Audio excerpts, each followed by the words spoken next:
Okay, so we are recording. I'll begin by welcoming everybody to our September meeting, the El Dorado Hills Area Planning Advisory Committee. I am the 2020 Chair, John Davey. With us tonight, I'm looking at our audience. I see Tim White, our Vice Chair, John Raslier, Vice Chair, Brooke, there's Brooke, Secretary. So we have our full slate of officers tonight. We have a few topics to get through, and when we begin our meetings, one of the first things we do is we open up our meeting to, oops, there we go, there's agenda, to public comment for anything that's not on our agenda. So if there's an item that's not on our agenda that the public would like to address or have a discussion about, we give a few minutes for that. So what you'll do is if you want to raise your hand, if you're using Zoom, and we'll go ahead and unmute you and put you in. If you are on telephone, you can press *9 and I'll still see that you want to make a comment. And then the only thing we do ask that if you are making a comment that you go ahead and you give us your name so that we know who we're talking to and it gets recorded correctly. So with that, I will open it up. Is there anyone who would like to offer a public comment before we get to our agenda items? Okay, I see no hands going up, which is unfortunate because less of me and more of you is a good thing. Then we'll go ahead and move ahead in our agenda tonight. I don't see Supervisor Heidel in here yet, unless you're on the phone.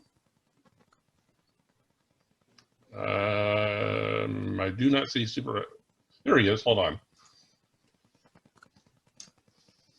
He's joining right now. And speak of the devil. Wait for your audio connect, John. Why don't you go ahead and unmute yourself? We're right at your spot in the agenda. And you let me know. I have some slides that I know you wanted to share tonight. Let me know when you want them up on the screen. Yeah, let's go ahead with slide 15. I was asked to present some information on VMT, vehicle miles traveled, which is a new requirement for the City of California for CEQA purposes.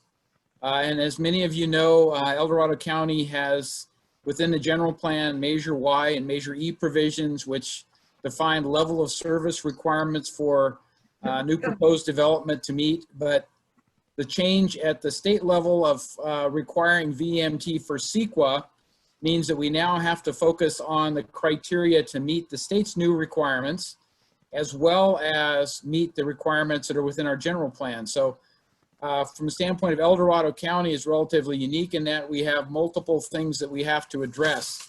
So the first thing to note is that the Board of Supervisors on August 4th submitted a letter to the Governor Newsom, requesting a 2-year extension in terms of the implementation of vehicle miles traveled within our county. And the legislation is called SB 743, Senate Bill 743. Which imposed those new requirements. But basically what the letter says, El Dorado County has a voter-approved general plan with specific voter-approved transportation policies that quantify impacts based on congestion and level of service. As you're aware, this is often contrary to VMT and therefore poses a legal problem for the county. So that kind of says it in a nutshell, based upon county council's input, based upon consultants to our Department of Transportation's input. We have to be very careful of how this handles because this new state requirement is just ripe for lawsuits and litigation, particularly in rural counties. The legislation actually got passed in 2016 and several metropolitan type counties have been able to implement it without any real problems. But for rural counties, every rural county that I've had any communication with is really struggling to make sure we get it right. Because if we don't get it right, we're going to have a lot of lawsuits. And even if we do get it right, we're going to have to probably defend some lawsuits. But it goes on to say, all we are asking for is more time to attempt to create reasonable thresholds that can be quantified with rural-based data to meet greenhouse gas reduction as well as our voter mandated LOS requirements. Again, we have 2 sets of requirements we have to satisfy. That was submitted to the governor on August 4th, and to date, we've not had a reply. So we all know that there's COVID and a lot of other things going on, but that's part of the the challenge here as to how do we try to move forward in the right manner without having to either be exposed to a lot of litigation or having to take extenuating periods of time to try to get the VMT thresholds established. So what I wanted to share with you this evening is the presentation that our DOT staff made to the Board of Supervisors that kind of describes the decisions the board has to make in order to be able to implement VMT. And once those decisions are made, then any project proponent is going to have to take and update whatever VMT analysis they have consistent with that criteria. So even though we know in the case of Central El Dorado Hills that there was a preliminary, I'll call it, VMT analysis done and submitted, until the County Board of Supervisors makes the determination on these particular parameters that we're going to go through, it really can't move forward. So the consequence of that is the timeline is driven by the Board of Supervisors based upon recommendations from our long-range planning to make the critical decisions on how we're going to measure VMT parameters. And then the second part is the implementation part. The net result, the Central El Dorado Hills project submitted a letter to the county asking for a 90-day extension, 90 days beyond whenever the Board of Supervisors makes their determination. I view that as a fair request. I don't think our planning staff or the Planning Commission has responded, but clearly they're going to need some time to update the requirements. So there's a whole lot of finger pointing you can do as to what happened here, but I don't believe it was incumbent upon any developer to get out in front of this. They've done the work that they can do, but it was really a delay in the Board of Supervisors getting the information on what decisions needed to be made to get it advanced, get it stabilized, and be able to review the project. So I just want to run you through a few of the things. This was again on August 4th, it was presented. So the discussion goes on, but the thing that they're talking about is VMT thresholds for future projects. In typical state fashion, the Office of Planning and Research provided guidance and made some recommendations, and that makes a whole lot of sense for metropolitan, highly densified counties and cities, but it doesn't make sense for rural areas. They just kind of forgot to think about rural areas from my perspective or my opinion. So they're asking, how do you set the thresholds, or is it a local threshold? And I think the consensus on the board and other people is it needs to be a local threshold. We're not going to adopt the Office of OPR's guidance recommendations, so we'll cover what that is.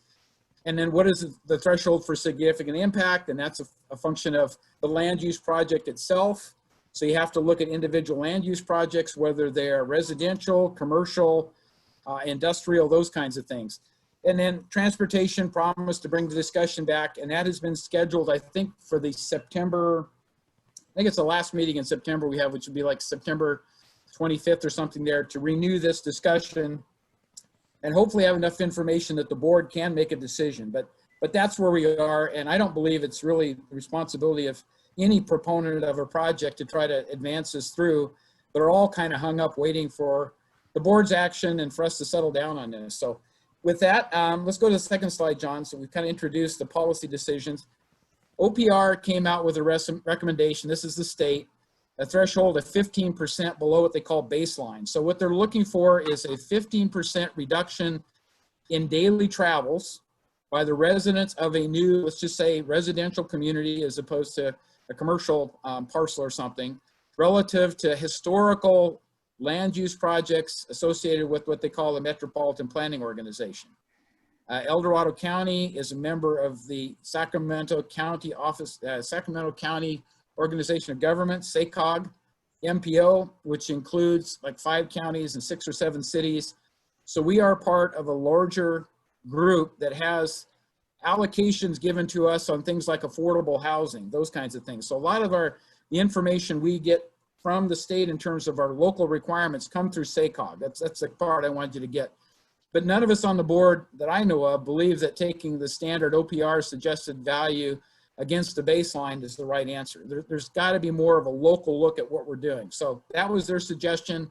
To date, we've said, no, that's not what we want to do. So let's go on to the next slide.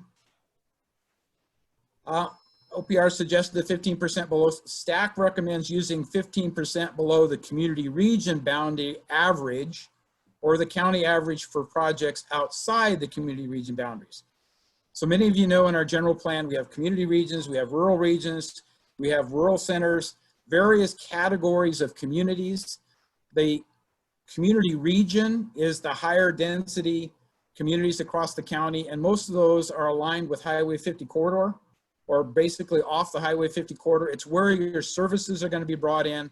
It's typically where you have water connectivity, you have electrical power supplies. It's not rural parts of the county. It's not South County, it's not North County in the rural areas. Community regions are where the future growth, the majority of the future growth is planned. So I happen to agree personally that the community region boundary average is what we should be looking at.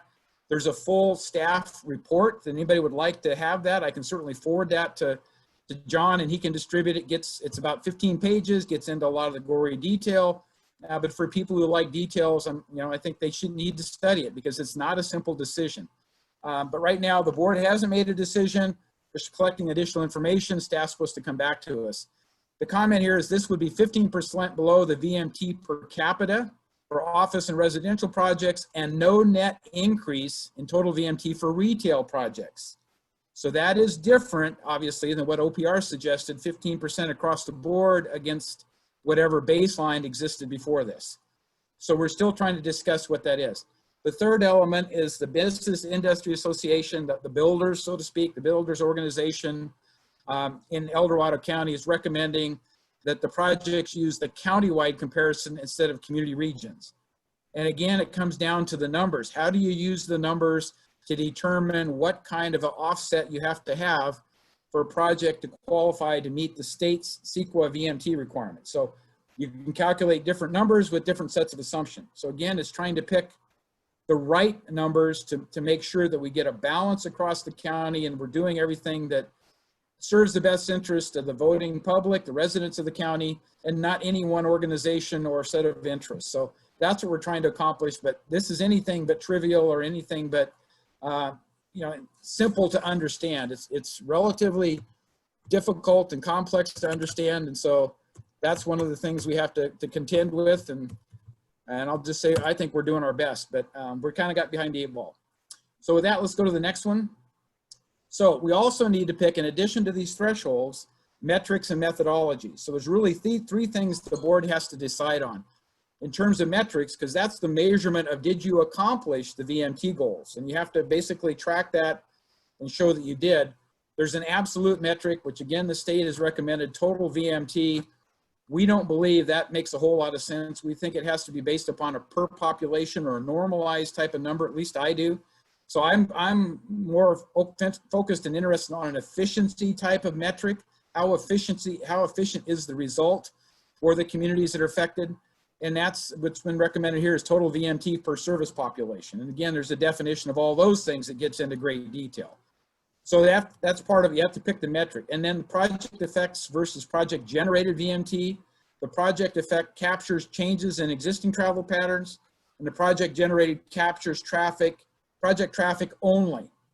And I'm a firm believer that in our LOS type of system, we have to look at cumulative traffic impacts. We can't just look at a micro project, but it's unfair, I think, to look at the total as well. So maybe we have to look at the total county. Maybe we have to look at a given region around where that project is and make sure that cumulative impacts aren't affecting intersections that are, quarter of a mile away from where this particular project is going in. We have one of those we've discussed, the Planning Commission has discussed at great length along, it's basically outside of Diamond Springs area in the Placerville area, but I won't get into the details on that, but there's a number of considerations you have to look at between, again, our county general plan and what the new state requirement is. And then there has to be a qualitative assessment of how are we doing relative to the metrics that have been measured, and those have to be reported back to the state as I understand it. So with that, let's go to the last slide. And this is the one that really hits home because it talks about if you are going to try to achieve this 15% below some threshold measurement that you have to define what it is, here's some of the suggested ways you can get that reduction in traffic. What are the mitigation measures that make sense? So if you scan all 6 of these, the number one that pops up is increased diversity of land use. And you can get up to a 12% reduction in their ranging here in terms of traffic patterns. And that's where I believe mixed use within a lot of the currently proposed projects makes a lot of sense, because you are going to reduce the net travel in that project. Likewise, workforce housing has been proposed in the business park. Makes a lot of sense, because you're not going to add a lot of external traffic to that projection. You'll add some, but not to the extent if there wasn't workforce housing directly located within a workforce center. Those two play well together, and that's the part I think we can look at. So that kind of comes out number one in terms of potential to get your 15% reduction. The second one in terms of magnitude is the first one listed, provide rideshare or car share programs.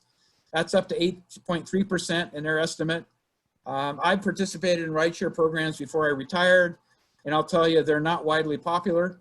If people have a long commute and you can get compatibility, and you can get a guaranteed ride home in the event that you get to work and then something happens, you know, the water heater bursts and you got to get home. And that's the provisions at which I signed up for it. But rideshare and car share programs, they're a great thing to pursue, but I just don't see anything new that's coming out of that that's going to spawn a whole lot of interest in getting, you know, ride sharing programs. There will be some, but it's really more at the business level that encourages that, that incentivizes employees to do it if we're going to try to take that off the register. And then they have the other ones up here, you know, improve pedestrian network. And we all know the state is not interested for the most part in improving capacity on highways. They want you to ride a bicycle, walk to work, whatever. You know, bicycles, build low stress bicycle networks, that's 0 to 1.7%. And I know John Razzler's on, and so he has a lot of interest in bicycles, but it is not a major source of reduction of traffic on our roadways as they've estimated. And I believe that, because most people aren't going to get on a bicycle and ride more than maybe a quarter of a mile, half a mile to work. I know some people ride a lot more than that, but they're really the athletes of the community that want to get out there and get a workout. And it's with the hills and stuff we have, that's not easy around here. Encourage telecommuting and stuff. They said it's up to 4.5%. With COVID and the current trend where people are recognizing, businesses in particular recognizing employees don't necessarily have to come into an office all the time. They can work from home, they can telecommute. That will reduce the amount of traffic. They're saying up to 4.5%. I think that's an underestimate of what we really might see in that potential. So I think that's one of the ones that we really need to watch and push for, because I'm hearing a lot of cases where homes are going on the market in South Lake Tahoe, for instance. They're being bought for cash, sight unseen, by people who want to get out of the Bay Area and move to a nicer place to live and be able to work from home. So if you've got the telecommunications, the broadband connections, the 5G services for high data downloads and uploads, that's what people are looking for. And I think that this one is a little bit underestimated in terms of potential to reduce traffic on the roads. But that in a nutshell is what SB 743 is all about. Trying to get people to use other modes of transportation than their personal automobile, and to limit the number of trips they take in their personal automobile. So that's what our environmental quality requirements are pushing us towards. And I think anybody who thinks we can ignore these in El Dorado County because we're a rural county are not realistic. We're going to be penalized at some point in time, and basically it's a state requirement. So I don't know how you just kind of ignore that and move on. So that's the other thing I hear is we'll just ignore the state. We can create our own set of requirements. I don't think it's going to work, and we are definitely going to get sued by the state in that case. And I don't really want to try to defend El Dorado County against the state. We don't have the resources, and they have unlimited resources when it comes down to it. So that's it in a nutshell. So I'll take any questions on VMT you might have, but I can also, like I said, forward the report that staff put together. It's a very thorough description. I think it gives you a lot more detail, and for people who really want to know that detail, it's a good read to really understand the complexity of it and what the Board of Supervisors will be faced in terms of decision-making within the next couple of weeks. So questions on SB 743 VMT? John, I have a question. Yes. I don't see anything about mass transit in any of those things to reduce. Right. So the earlier part of the presentation, I only picked the heart of the presentation. I didn't want to take the time to go through all of it, but they did deal with mass transit in the first part of the presentation. And John has the full set of slides, so I'm assuming he's probably going to post it. But the bottom line is that our long-range planning doesn't see any really near-term impacts from transit, with the exception of if the transit authority moves forward, purchases a property for a new transit stop in El Dorado Hills, which is planned, then that will shift it. But there's information on that part of it in the front part of the PowerPoint presentation and also in the report. So I guess I'd refer you to that. Okay, are there any other questions? You can click the raise hand feature, or if you're on the phone, you can press *9. John? Yes. Yes. It's Tim White. I suspect I know the answer, but when the legislature adopted SB 743, did they provide any funding to the counties to do the studies and the implementation? And if you have to measure the results, are they going to pay for any of that?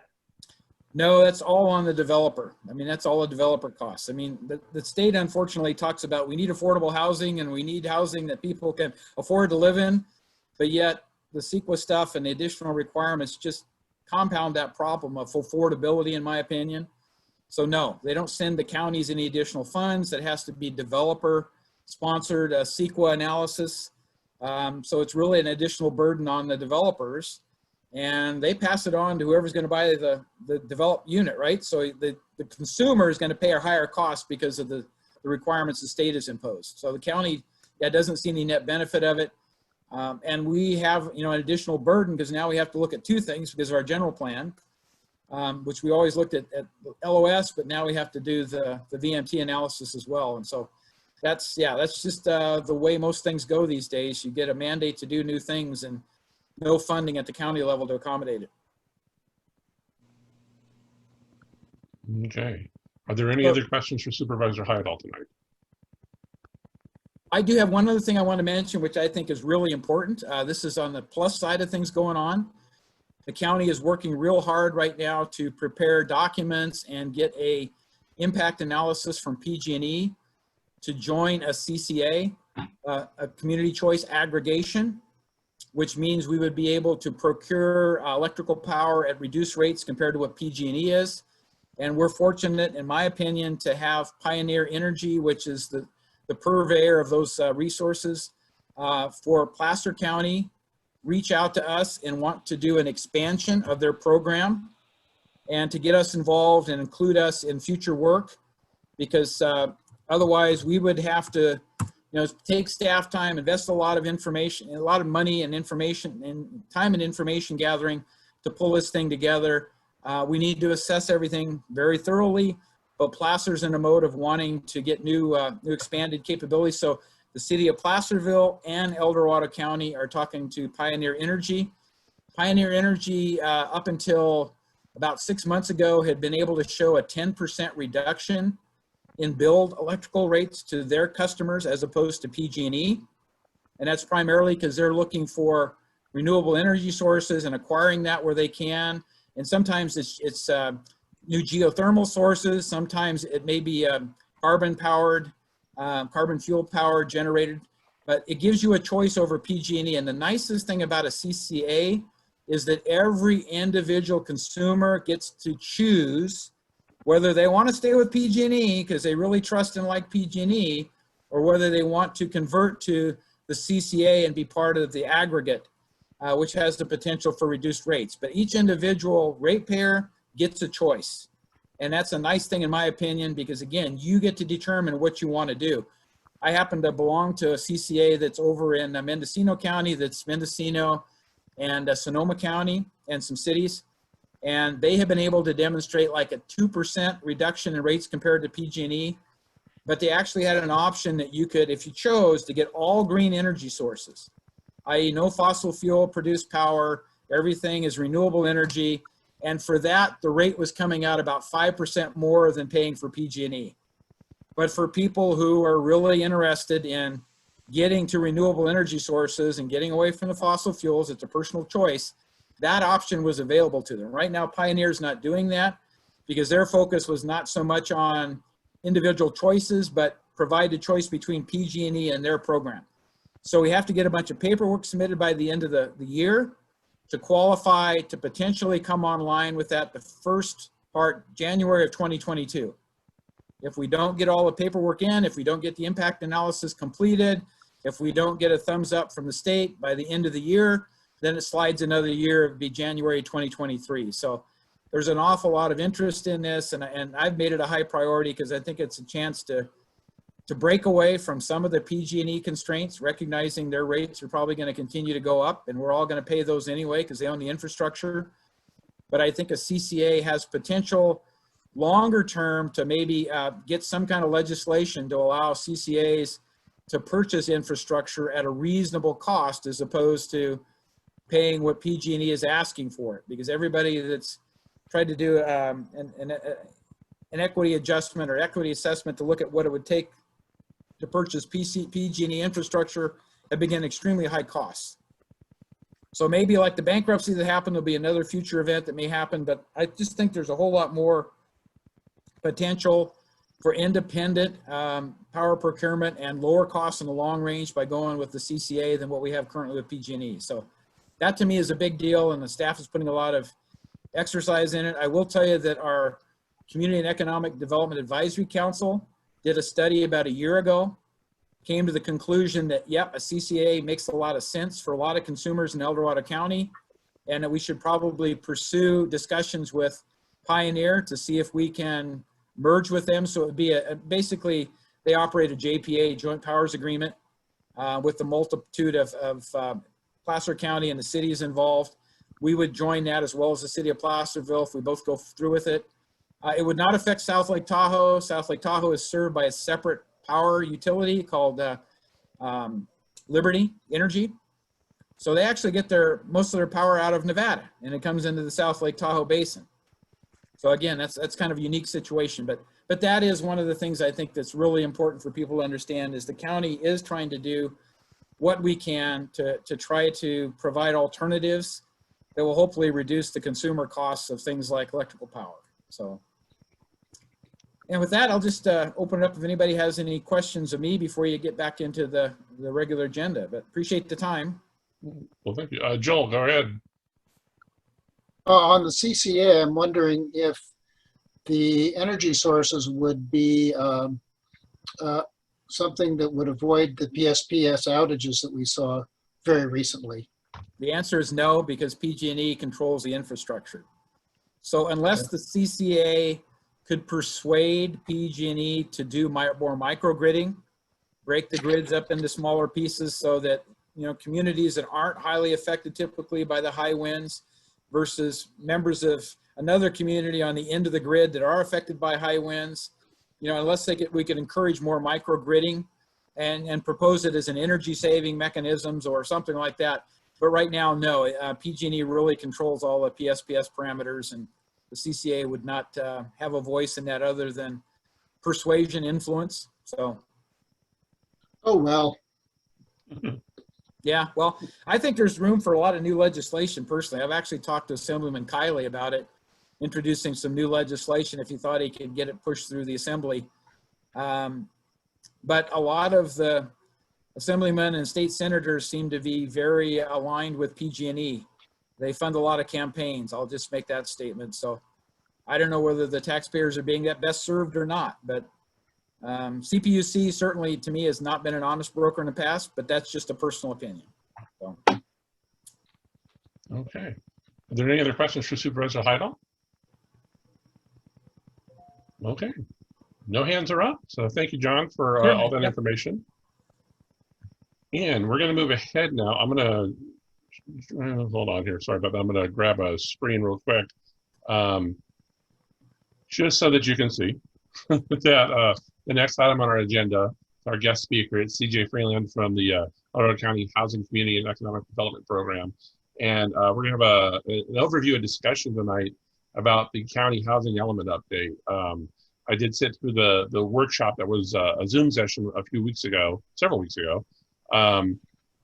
And so I thought it was something that we address all the time. There's always questions at APAC about it. So CJ was generous enough to stay on the job late tonight and provide some good infotainment for us. And then I'll just ask now, CJ, did you want me to throw up the slide or do you guys want to run it? Jenny, would you decide on that? I can do it. Okay. Oh no, I'm disabled. Well, Well, let Let me start out by thanking you for the invitation to join you this evening, and thanks to those of you who are participating. I'm joined tonight by Jennifer Gastelum from PlaceWorks. PlaceWorks is our consultant working together with us for the housing element update for the planning period of 2021 through 2029. And as John mentioned, we presented this information on August 18th during a public workshop that was held virtually via Zoom.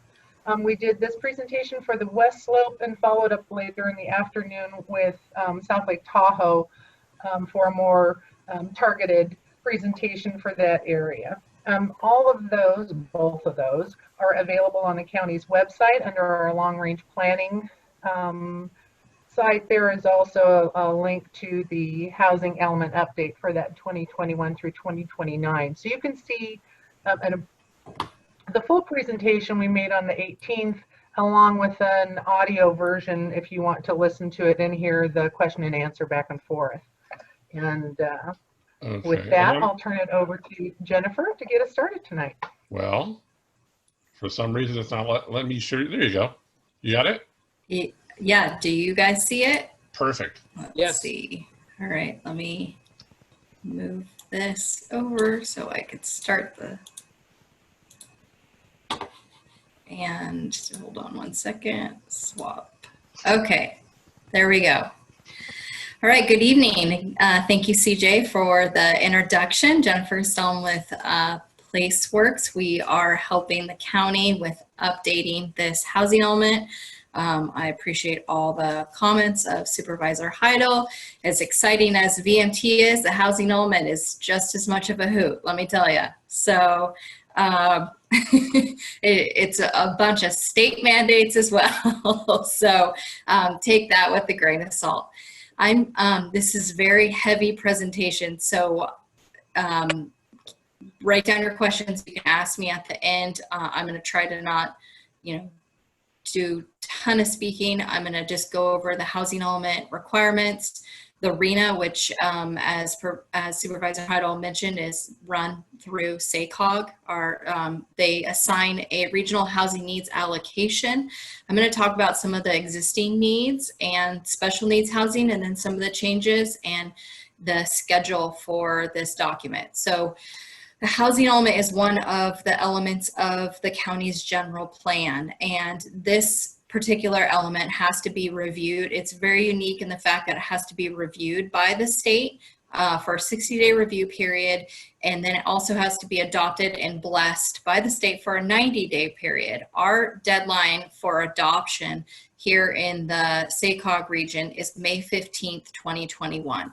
The housing element is a required element, and we do have to plan for the jurisdiction's fair share of the regional housing needs, and I'll explain what that actually means.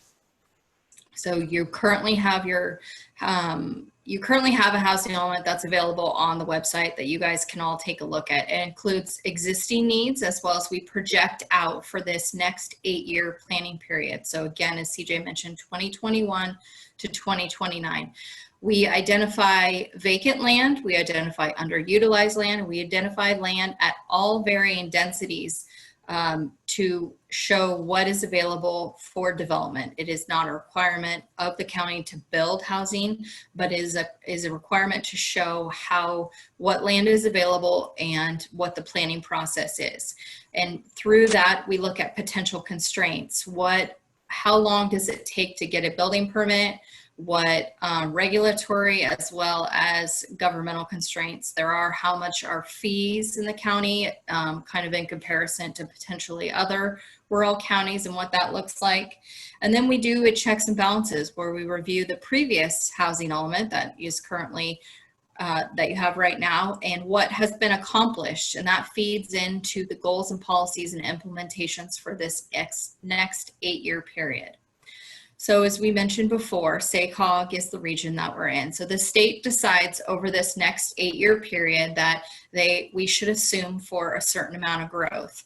And then the state assigns all the COGs in the state a number. In our case, SACOG's expecting growth increase of 153,512 units over the next 8-year period. And this is broken down, you see, between the West Slope and the Tahoe Basin. Again, this number is what is anticipated for growth that we have to plan for. This is not a number that you have to meet. This isn't a number that the county is required to build. It is more of a land use exercise and a policy exercise of how you can help promote development, but it is identifying sites at varying densities, and I'm going to get more into that. Yeah, and Jenny, just to be clear, that 153,000 is for the entire SACOG. Yes, area. sorry. Yes, That's okay. 100 at the whole SACOG. Yeah, Yes. we'll narrow it down for you right here. Go ahead. So we are we're looking at almost 5,000 housing units. And the way the state breaks this up is into income categories, which equate to densities. So if you look at the top two numbers, the very low and low income number, those numbers represent land at densities between 20 and 30 units an acre. Now, the county's highest density is 24 units an acre. So we're looking at land in a high density range to identify enough sites to accommodate this 1,350 and 813 units. In the moderate, we're looking, it can be really anything. You know, we look at medium density duplexes or small lot development, and then above moderate is just all your single family homes. So the market typically takes care of that number. It's the top two numbers that we have to work a little bit harder at to identify sites to meet that RHNA. So as we mentioned earlier, we are in a metropolitan jurisdiction, which, you know, I would argue that rural county shouldn't be at 30 units an acre, but that is my personal opinion. Again, we have to show sites what meet within your designations, which your highest density allows up to 24 units an acre. So we use that number. So it's just a matter of identifying enough sites to meet that number. This is also, the state calls this the default density. So if you just had a bunch of land at 30 units an acre, then you wouldn't have to do really any analysis. But because we're using what is more appropriate in El Dorado County, 24 units an acre, we have to provide a little bit more analysis, which is totally fine, and we can make that work. So just so everyone's clear on what RHNA, Regional Housing Needs Allocation, means, and what does this implement for the county? The county must show how to plan to meet these units, that meaning that there is appropriately zoned sites to accommodate this. And again, we look at the 24 units an acre, and the way the state sees that is affordability by design. If you build higher dense products, they're more affordable than your typical single family homes. This is kind of the method for how the state looks at housing elements. So we're right in the thick of it right now, working on how to meet your RHNA and in drafting this document. So in El Dorado County is unique in the fact that we look at the West Slope and the Tahoe Basin, and those numbers are called out a little bit differently. So as we mentioned, your multifamily residential goes to 24 units an acre. And these were what was identified in the last housing element. So we're working through these numbers to ensure that you have enough land to meet the RHNA. Right now, just on face value, it appears that there are enough zoned land to accommodate all of your lower density as well as your multifamily. So if we were in a situation where we were concerned, we would be coming back to the board with saying, look, we're in a shortfall, we need to potentially do a rezone or something along those lines. But at this time, we're working with what is existing available to meet the RHNA. Yeah, Jenny, let me throw in too, Claire, Yeah. just some additional information on that vacant land inventory. One of the things that the county does through its analysis is looks at a reasonable capacity for our vacant land inventory. So we're not necessarily projecting each acre of land at 24 units. We have to take into consideration what's been the historical development in the county, and typically we've been seeing about 12 units per acre at maximum density. So we have to accommodate the full inventory for that RENA allocation based on the reasonable capacity of our vacant lands. That takes into consideration too when you're looking at setbacks and wetlands and oak trees and oak woodlands. And so that detail goes into that vacant land inventory, including whether utilities and water, sewer, electricity, those types of things are available. So it's a deeper dive than just a general, oh, we've got vacant land, let's multiply those acres by 24. So when we come back to the board with our draft inventory, it will include that deeper analysis of that reasonable capacity for the county. It will be a site-by-site analysis. So it'll be probably an appendix because it will be multi-pages. So yeah. And just to add more fun, the state changed the rules this late, earlier this year, but late in the process for that reporting. And so there's some additional analysis that's now required. So we're scrambling to do all that before our May 15th deadline amid COVID and everything. Where it's just a lot of fun. Yeah, it's a challenge, huh? Just to give you an idea of again, the process that we go through, that density kind of equals affordability is the way the state wants to look at it. But we will be looking at multifamily opportunities. But as CJ said, we do also have to look at the trends and what is the potential for development. We will look at accessory dwelling units, which are second units or granny flats or those types of things also as an option to meet the RENA. And then you see at the higher income level, we're looking at large lot, single family homes. And so the more spread out, the higher income, the more dense, the more affordable. So that's kind of just an overview of that process. Oh, go back one more though for Yeah. me.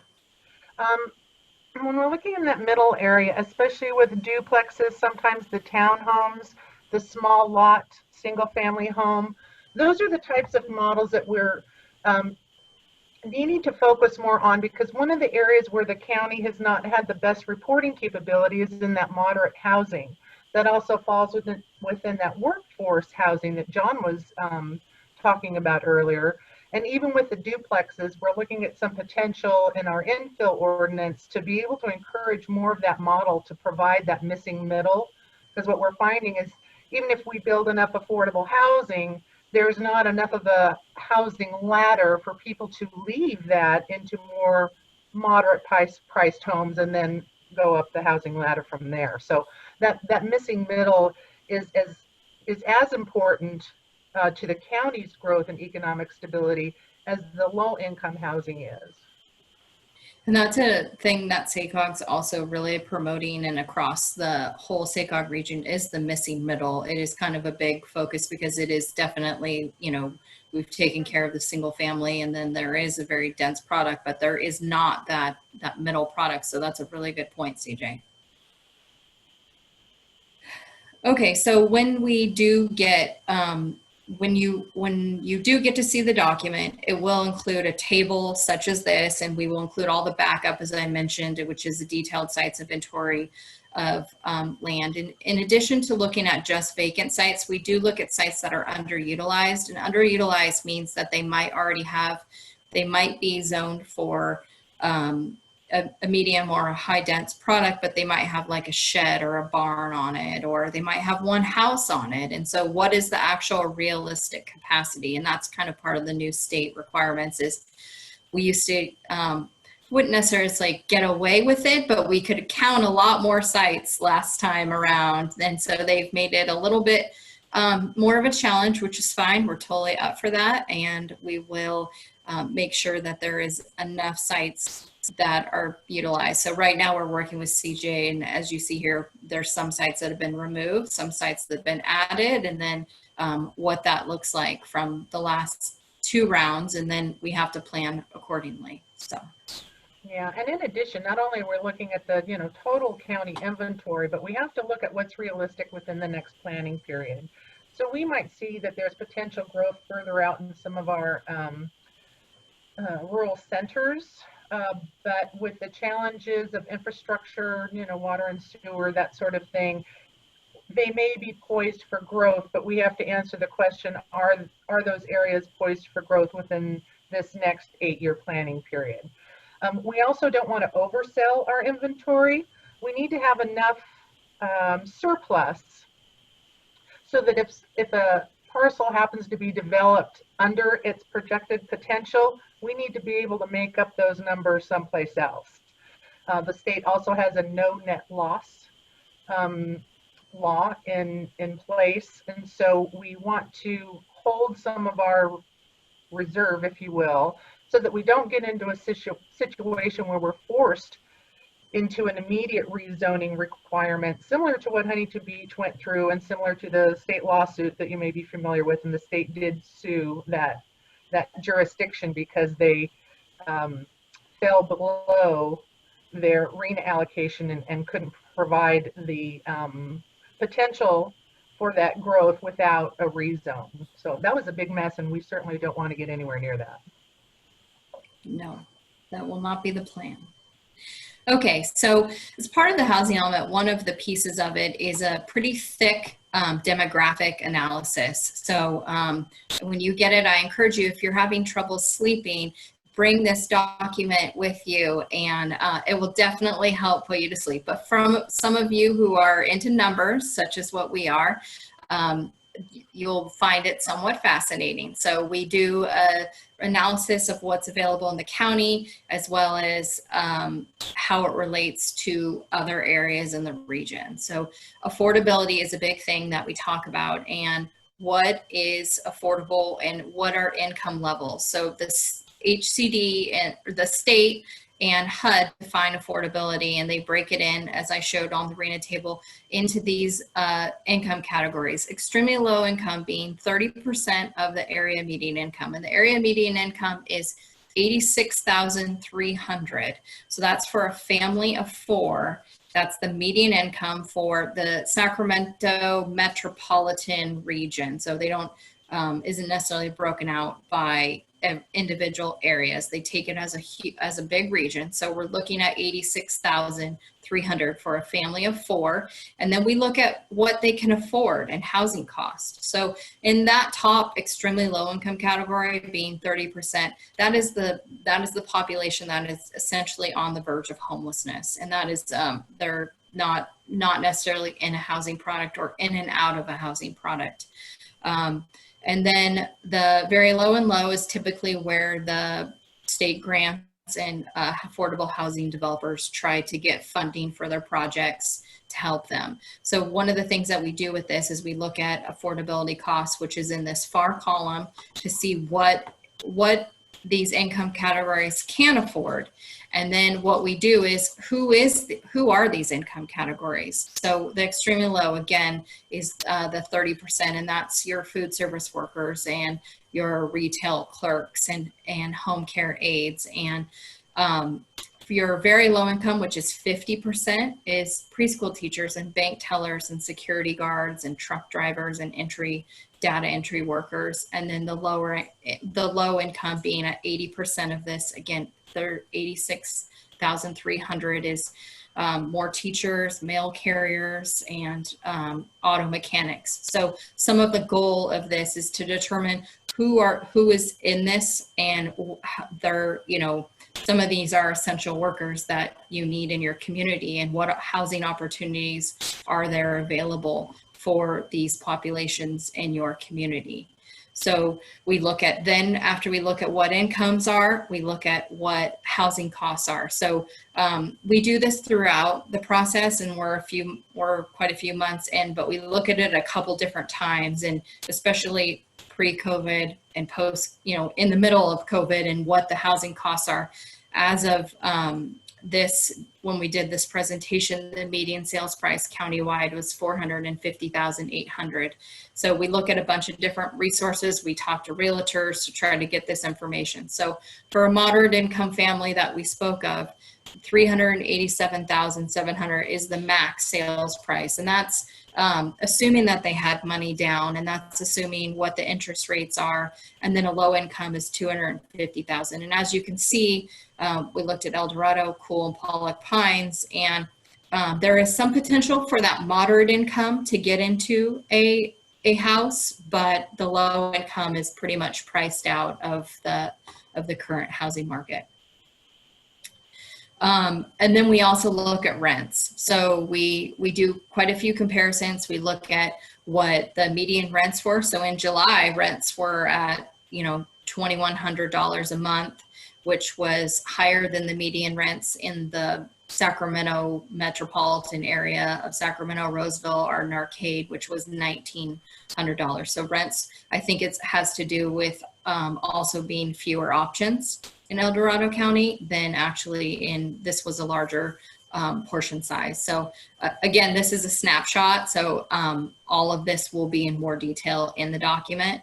We look at what mortgage payments are. As you can see, we use a mortgage calculator for a 30-year, 5% down, 4.5 interest rate, and all that to see what this would be. So as we mentioned, moderate income could get into some of the housing, resale housing, lower income, not as much. For a home in this region, the estimated monthly mortgage would be $2,187 based on what's available out there. So I think there were a few options for moderate, but none for low. And Jenny, go back to the slide just before that looked at the county median sales price countywide. I just pulled up the Zillow estimates from August 4th, so these are already a month old. But at that time, the typical home price in the El Dorado Hills area was $674,819. Yeah. So when we're talking about those affordable rents and that affordable mortgage, we're probably not seeing it within that range. And the good news is, though, that housing value is up 2.4%. So the real estate market is recovering. It's just not great for some of our moderate income buyers. Thanks. Sure. Another thing that we look at is overpayment. How many residents in the county are paying more than 30%? That's kind of the HUD rule of thumb. How many are overpaying? And typically the lower income categories are overpaying. You can see here, lower incomes are paying, 14% are paying over 30%, and then of owners and renters, 7%, and then overpaying 50%. So they're taking half of their income on housing, 9% and 4%.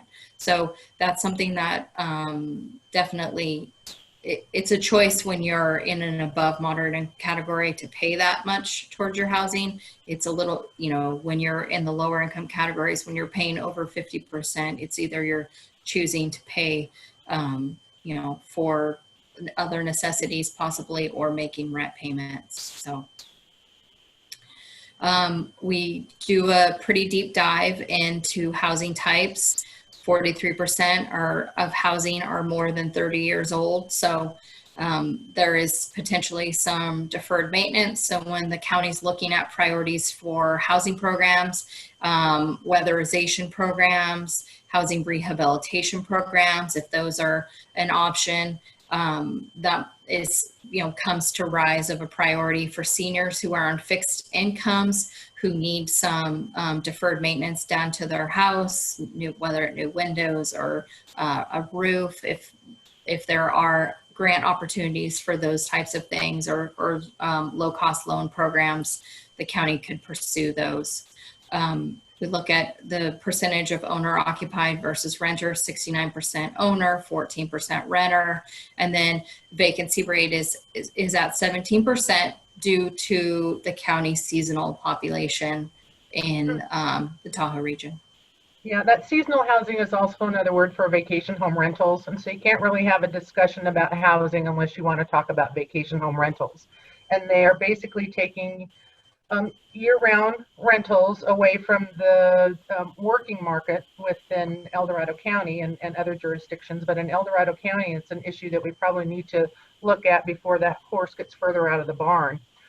When we look at these housing types, we're looking at the focus of preserving what affordable housing we have. And that's not subsidized housing. That's the housing that people bought 40 years Right. ago and have a low mortgage payment. But if anything happens to that house, they can't afford to go anywhere. Right. So the best method is to find types of programs and assistance to keep those people in their homes safe and secure, so that they can maintain that affordable housing cost for them on their current income.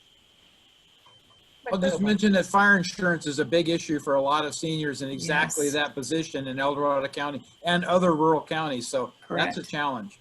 It Yeah. is a challenge for that very reason.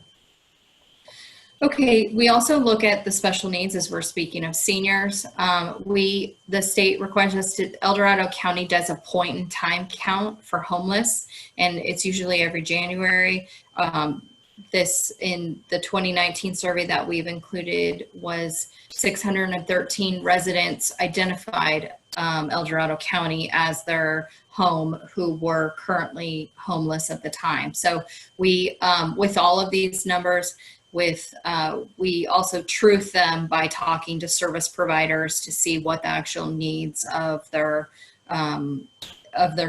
what services providing, their food banks and senior support services, and what the needs are of those groups, so that we can identify that.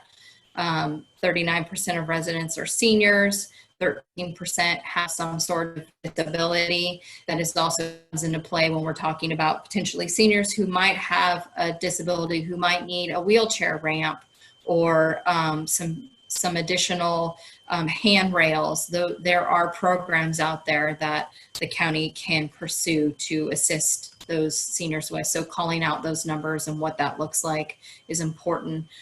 Female-headed households is another concern. It's typically female-headed households with children and what support services they need in terms of childcare and stuff like that. And then, as I previously mentioned, 9% of the households are extremely low income. So that's the verge of homelessness. That 9% is kind of teetering on lack of housing. And that 9% can overlap several of those other categories. Correct. Correct. Include seniors just on their Social Security alone or disability. But let me go through some of those other boxes. The 613 residents that were experiencing homelessness that were reported this year to HUD represents an increase.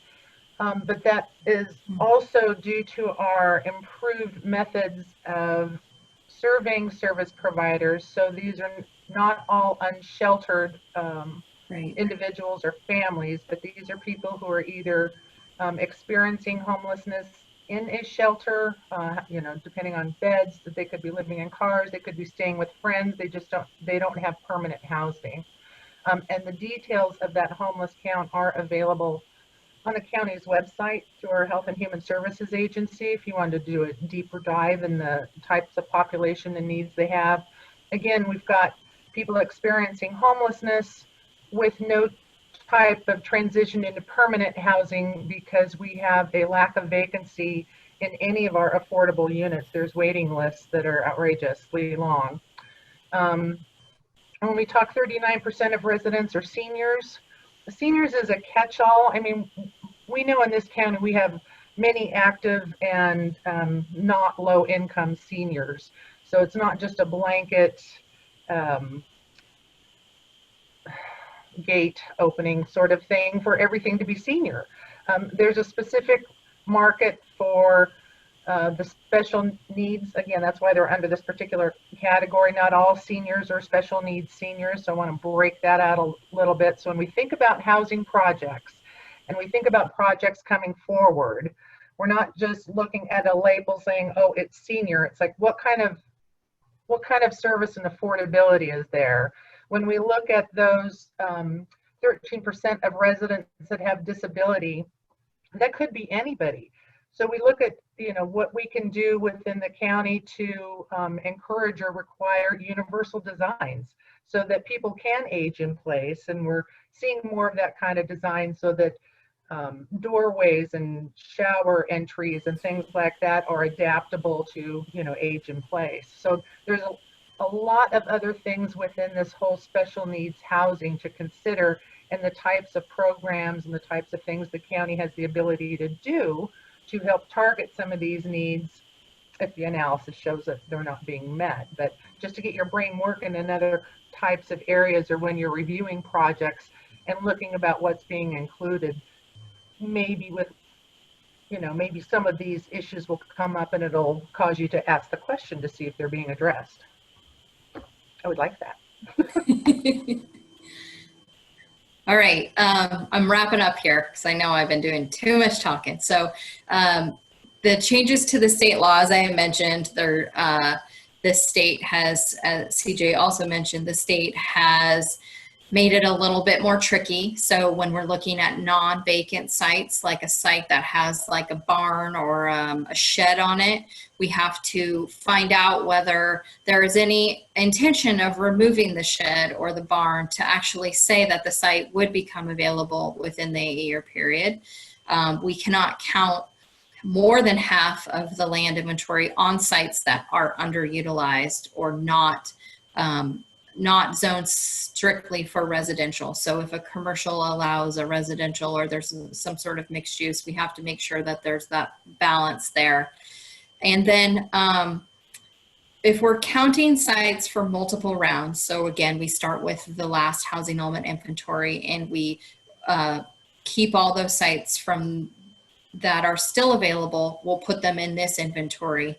The state feels like they're helping to promote development by saying that if a project comes in that has an affordability component, and this is a site that's been sitting around for 2 rounds of housing element cycle, if the project comes in at affordable, then you have to allow the development by right, which means it would be approved through the planning department through discretionary review. So this is naivety on the part of the state, because they say, well, if your site's been on there for, you know, the last period and it didn't get developed, it must be the jurisdiction's fault. right. Which doesn't take into account the cost of labor. Somebody else has to build it. It's not the county's requirement to build it. And so it turns around and it's really punitive on jurisdictions that have a good, viable land inventory, but the market conditions just have been bizarre, obviously, and don't always lead to that final production, which in the case of many affordable housing projects is a 6-year time period. So that 20% to me falls within that whole state VMT discussion, that they're making up these rules that yeah, and the good thing here is that it's not a requirement. You don't have to do 20%. And that's the only thing I can say is that the site can still get built on. There's no affordability component requirement. It is, they think it's just making it allowed, so it'll make it easier to build on. But in discussions, that's what I do for a living, is we talk to developers and they're saying that doesn't make any difference. So good intentions, we'll put it that way. However, it's not going to hurt El Dorado County in development.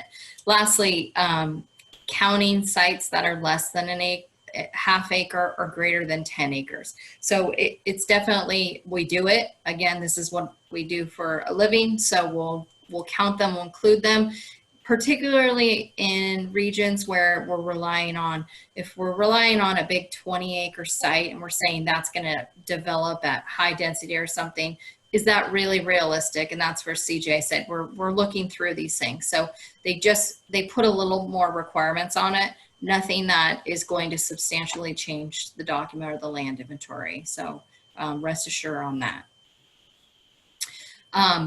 So just wanted to let everyone know. So in addition to this meeting and we spoke of, we had the public workshops, as CJ mentioned, in August. And I believe the Western Slope, we had, was it 30, 40 people or attend, something around that. The Western Slope was a little less.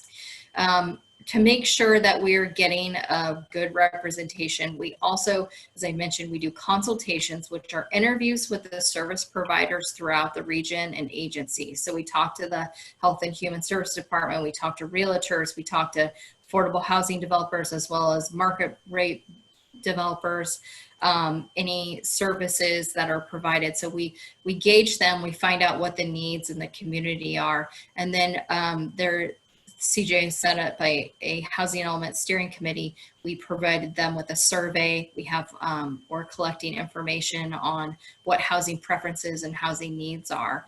And then right now, after this meeting, we're still just working on putting the document together, and it will come back through the Planning Commission and Board of Supervisors for review prior to being submitted to HCD. So we're still fine tuning those deadlines. But this was the survey results, which is a little hard to see on this screen, and you'll see it in more detail in the document. But we polled all the Housing Element Steering Committee to ask what they feel are housing issues in El Dorado County. So the first question being, do you believe there are enough housing options for all residents in the county? And it was a 46% strongly disagreed that there are not enough housing options in the community.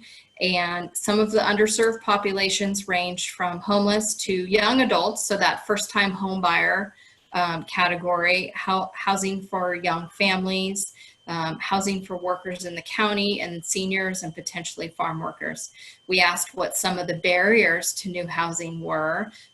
They said community opposition and building permit fees, and then lack of adequate infrastructure.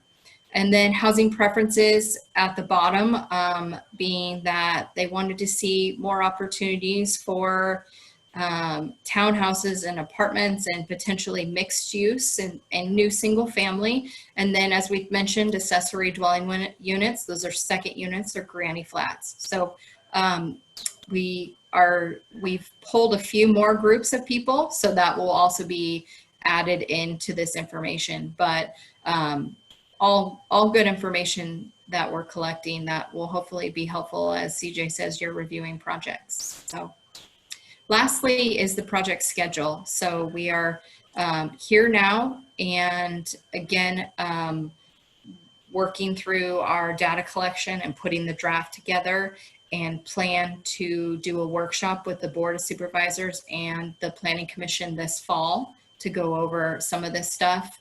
And then the draft will be available in the winter, and then we'll submit it off to HCD in anticipation of that. Again, the HCD review process is 60 days. We'll receive comments, we'll receive a conditional compliance letter, and then bring it back to the board for adoption, and then submittal by May 15th for that 90-day review.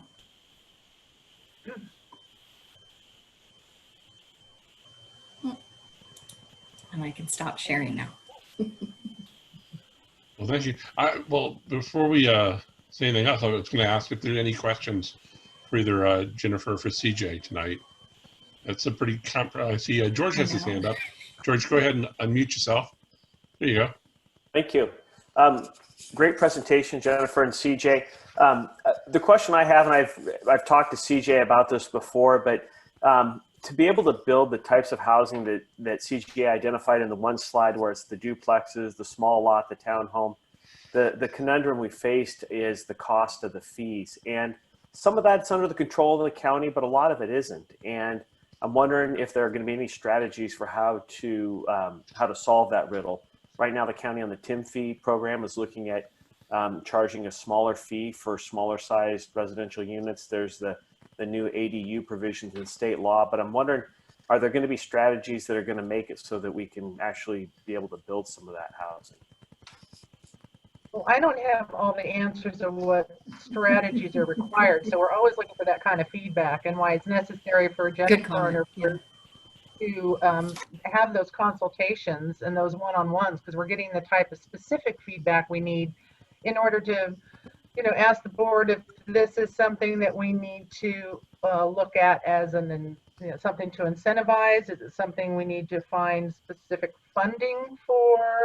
Are there, what provisions can we do to either get ourselves out of the way or pave the way for the type of housing that we are determining that we need. And again, that's a discussion in our public workshops. That's a discussion for the board to give staff direction, and a question for all of us to have input into where do we want to see our county go.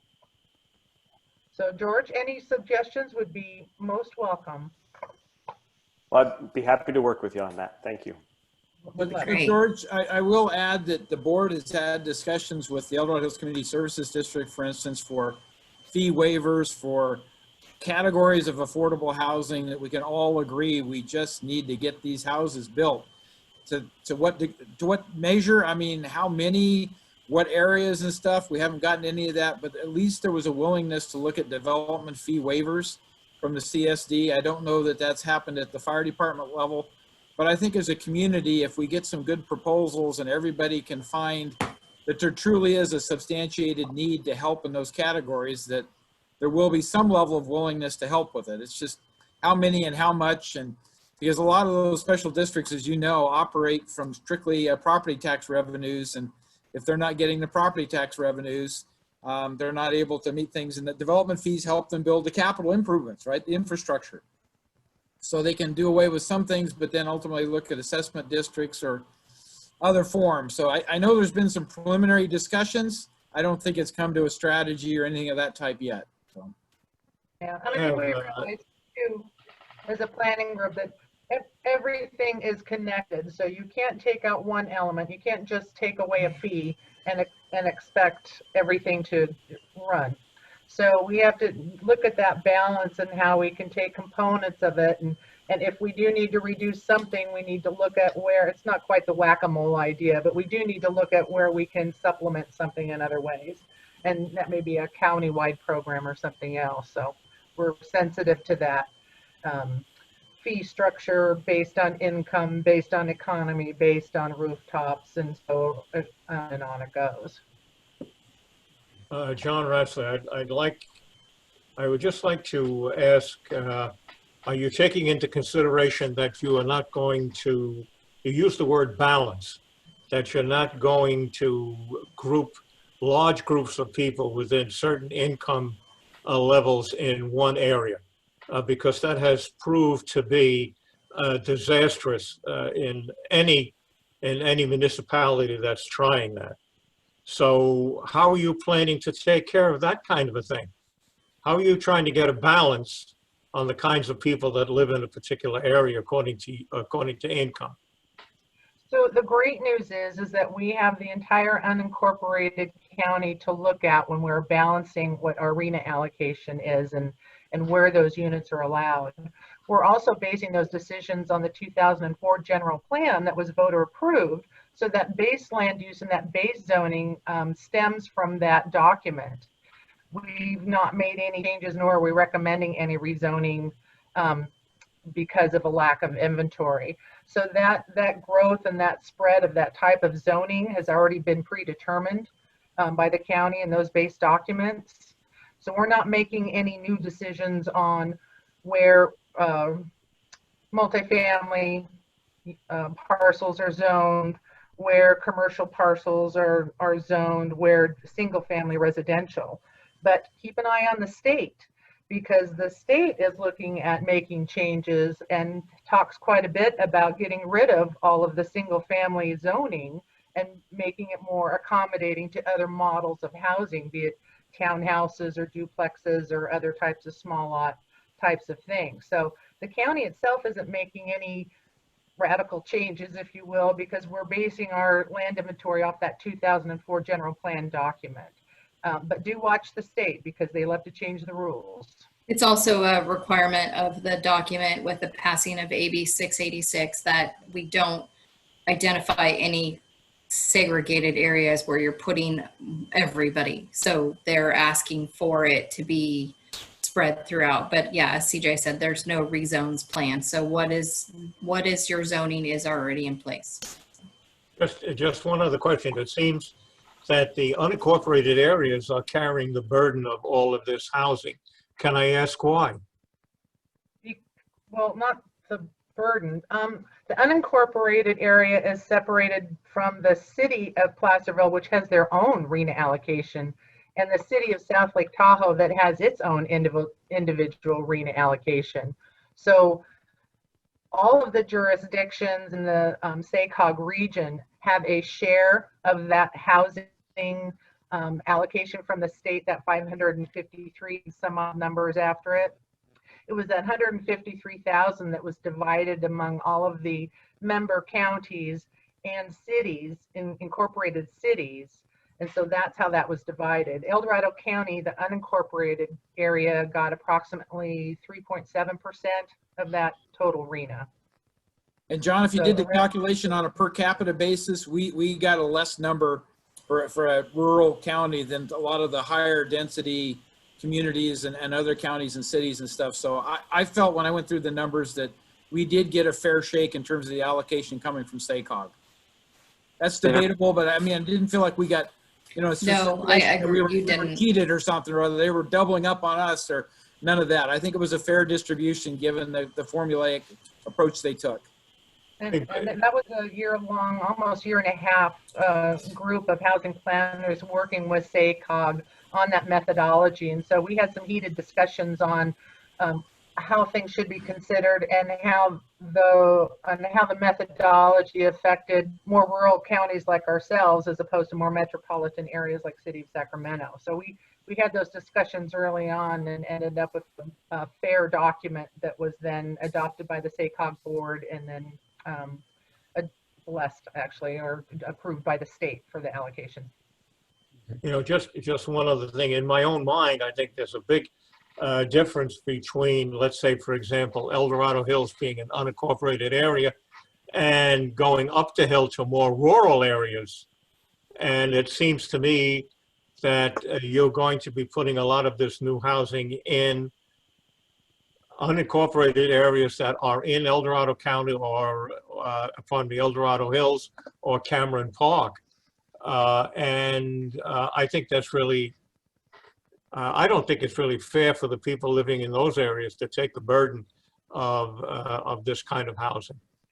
Yeah. All right, and just one other thing, we see a trend going where you're taking, for example, the business park and saying, well, we don't have any businesses to go into the business park, so let's build housing in the business park.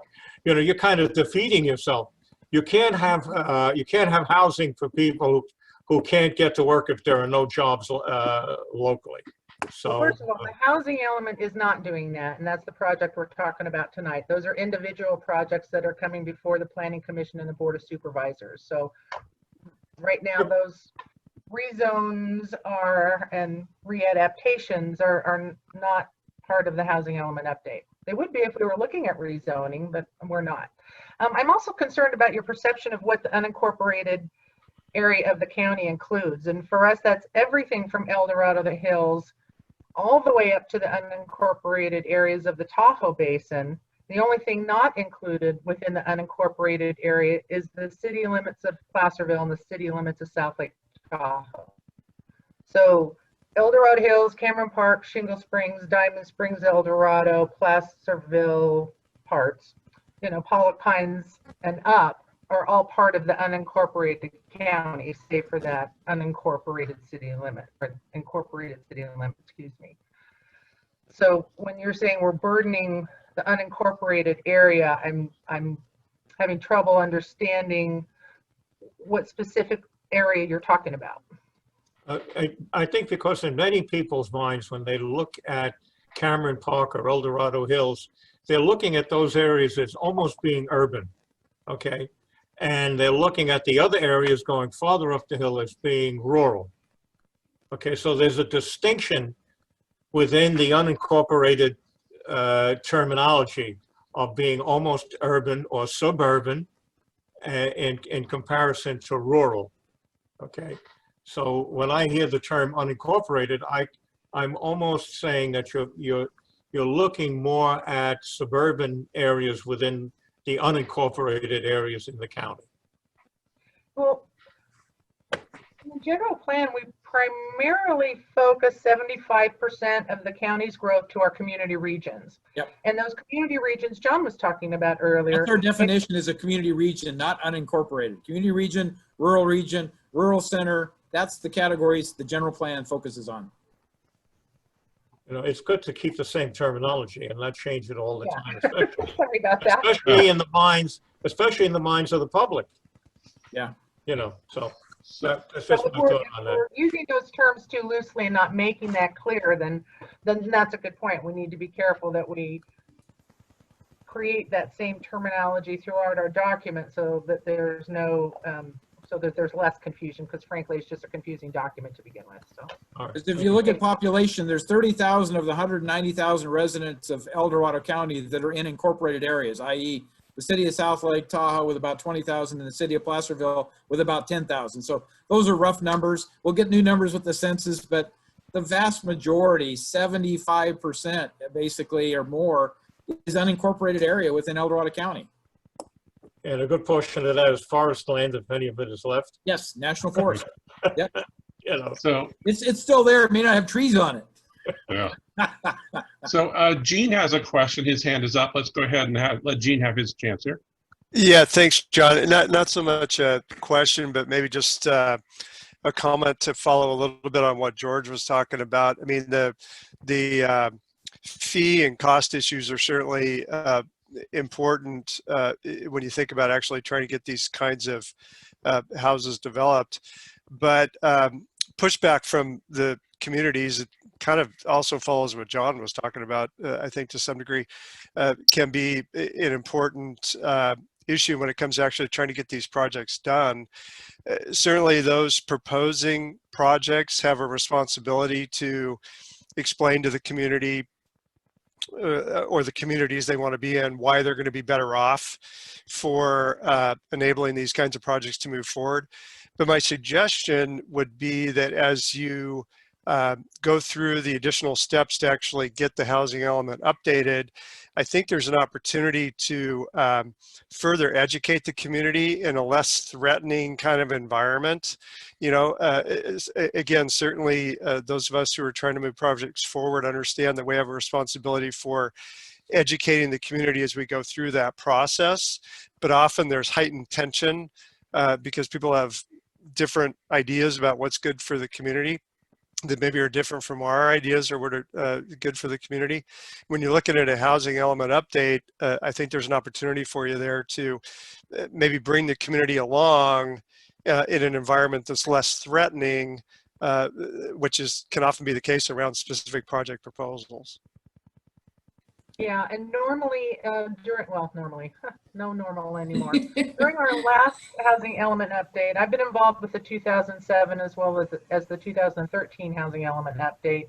And at that time, we were able to do smaller community-based meetings in basically 5 of the regions of the county. You know, El Dorado Hills, Cameron Park, Shingle Springs. We were out in Cool, Georgetown area, out in Pioneer, up in Tahoe. We would get, you know, a lot of people at those meetings, and we're really able to take a more local focus on the types of questions and the types of zoning going on. You know, with this year's challenges, we went so far as to petition SACOG, who got together with some of the other metropolitan planning organizations, to ask the governor's office to give us a little extra time on these housing element updates so we could do a better job with public outreach during this process. And we were told that has been denied, so we're not getting that. But there may be some discussion of extending the grace period. But frankly, we're still on track, so that's why we're willing and eager to do, you know, accept invitations like yours to get some more feedback from, you know, from people in the community, and have you ask questions, have you contribute to the discussion, and, you know, help direct us on, you know, how we can make this process more open. But I agree, if we had those conversations and really we asked members in our community to help us with that education process so that development isn't a 4-letter word. It's, you know, it's necessary for our economic strength. It's, you know, necessary for the sustainability of the county.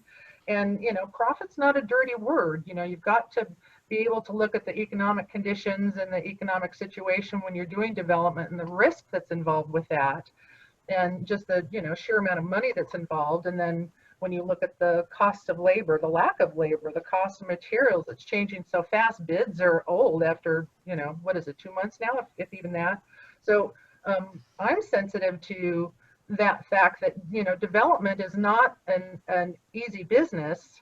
And so again, as part of that, discussion before, we talked about it's a circular strength, that you have to have these, all of these elements in order to have that strength and that growth. So again, specific recommendations and things that we could be looking at that can strengthen as well as support, the community, or the types of things we're looking for. Jennifer, you could add to that. You looked like you wanted to talk, and I was just rambling on. I was closing my blinds. Oh. Sorry. I'll just say quickly, where I think I'm going with that is, I think you made some very good points there. It's not so much helping folks understand, what a housing element is and all that sort of thing.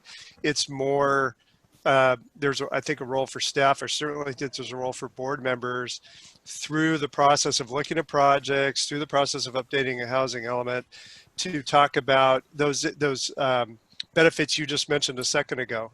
That, hey, look, if we want our economy to be strong and grow in a sustainable way, if we want, the people who are going to be here to support that, then this is a very, very important part of a strategy to move us in that direction. So anyway. One of the things I mentioned during our August workshop was that we discussed a lot of the state requirements that need to be included in the housing element. But one of the things we pointed out is that this is an opportunity for the county to also include programs and strategies that are more localized, that we believe are important to the economic and sustainable health of our communities. So there's more than just government mandates that go into this housing element. And this housing element for the next 8 years will carry a lot of weight in the direction that the county takes in its programs and its strategies. So it's really important to get that type of information to us, and your suggestions and things that you think could work. Because if there is a program in the housing element that says we need to consider, or we need to research, or something like that, it's not a firm, it may not have to be a firm commitment unless the board wants to make it that way, but it gives us an opportunity to explore a lot of things that, frankly, without being in the housing element, may not get the same priorities. So keep that in mind. It's an important document that truly does serve as a blueprint for the next 8 years. And let me add one thing to those comments. The county general plan has a jobs to housing ratio. And one of the things we've failed most miserably at is the jobs part of the jobs to housing ratio. So we really have an active economic development activities to try to look at how do we bring in good businesses, good paying jobs, grow that part of the segment, because that will be the feeder then for the residential demand. But I think from my perspective, at least, we really have to focus on getting some new employers and jobs in this county if we're going to be sustainable in the long run. Because a bedroom community at some point, a build out is not sustainable. So, and that is our economic development. That's definitely true, John. But one of the thoughts I've had about that point is that I think the situation with COVID is going to produce some permanent changes in what the definition of a job is. And I think a house and a job are going to increasingly become essentially the same thing. Right. I agree. We had some comments at our last workshop as well with, I think the question was, is broadband a part of the housing element discussion? And frankly, it has not been. But when we're looking at developing, infrastructure to support housing or infrastructure to support job development, there's a consideration that we might want to include in that programming to say, if we are going to change the mix of our neighborhoods to allow for home, which will reduce VMTs, which will reduce or everything else, I don't even want to talk about reducing carbon right now because I can't even see outside. But with those in mind, if we include those types of discussions within the measures of the housing element, it lets us explore those implications. Can I add something? Please keep in mind that the people who can telecommunicate are people in the higher income levels. All right, you're not going to have people in the lower income levels that are going to have a job that can afford to telecommute. Right. So Well, you just threw that in the garbage can. So there's actually a lot of service workers that are able to telecommute right now that aren't getting big paychecks, but they're able to work. Now, there are other frontline service providers. You're absolutely right. They don't have much option, and God bless them for being there. Well, the hour is late, and we've kept you here much later than I thought you'd be obligated to do. We appreciate this conversation. You know, when I attended the workshop, I found it kind of compelling. It's informative, and I think that as we talk about, like Jane had mentioned, you know, how we educate the public residents about, you know, how a project's being reviewed, why some of those elements are desirable for the community in terms of our long-range planning and what our general plan says, that, you know, more information, more education is a benefit. I think it lowers barriers. And it also, you know, hey, you get good feedback. So I want to thank both you and Jennifer for sharing so much time tonight. And that, you know, the door is open, extended to you if you need to come back. If there's anything you want to update us on, or if you think that there's something that we can provide to you, I think we're eager to do that. So with that, I would thank you both for being here tonight. Thank you very much. Appreciate it. Thanks for all your participation. We really appreciate your comments. No problem. Okay, so the majority of our items that are remaining are, let's see if I can find my right, there we go.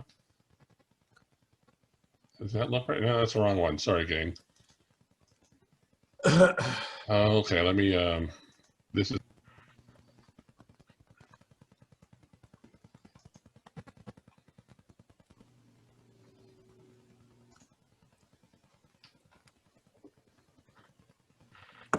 okay, sorry about that, gang. Okay, can everyone hear me now? There we go, sorry, I'm almost there.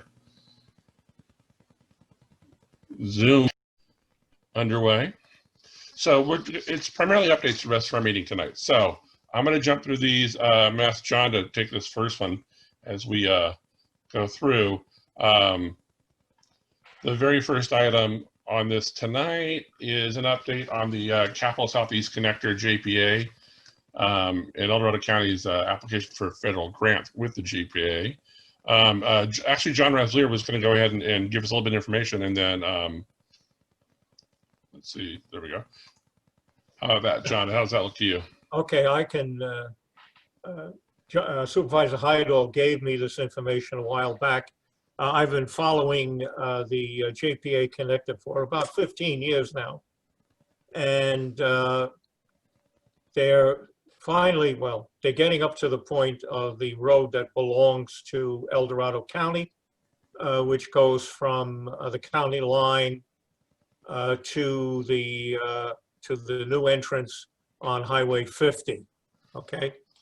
Now, they're asking, you know, there have been so many iterations of this particular project over 15 years. The only thing they haven't put on there is an airport. Many of the communities that live along this road, this portion of the road, are watching this very, very closely, because this is going to be a 4-lane highway coming through with the accompanying noise, air pollution, and whatever.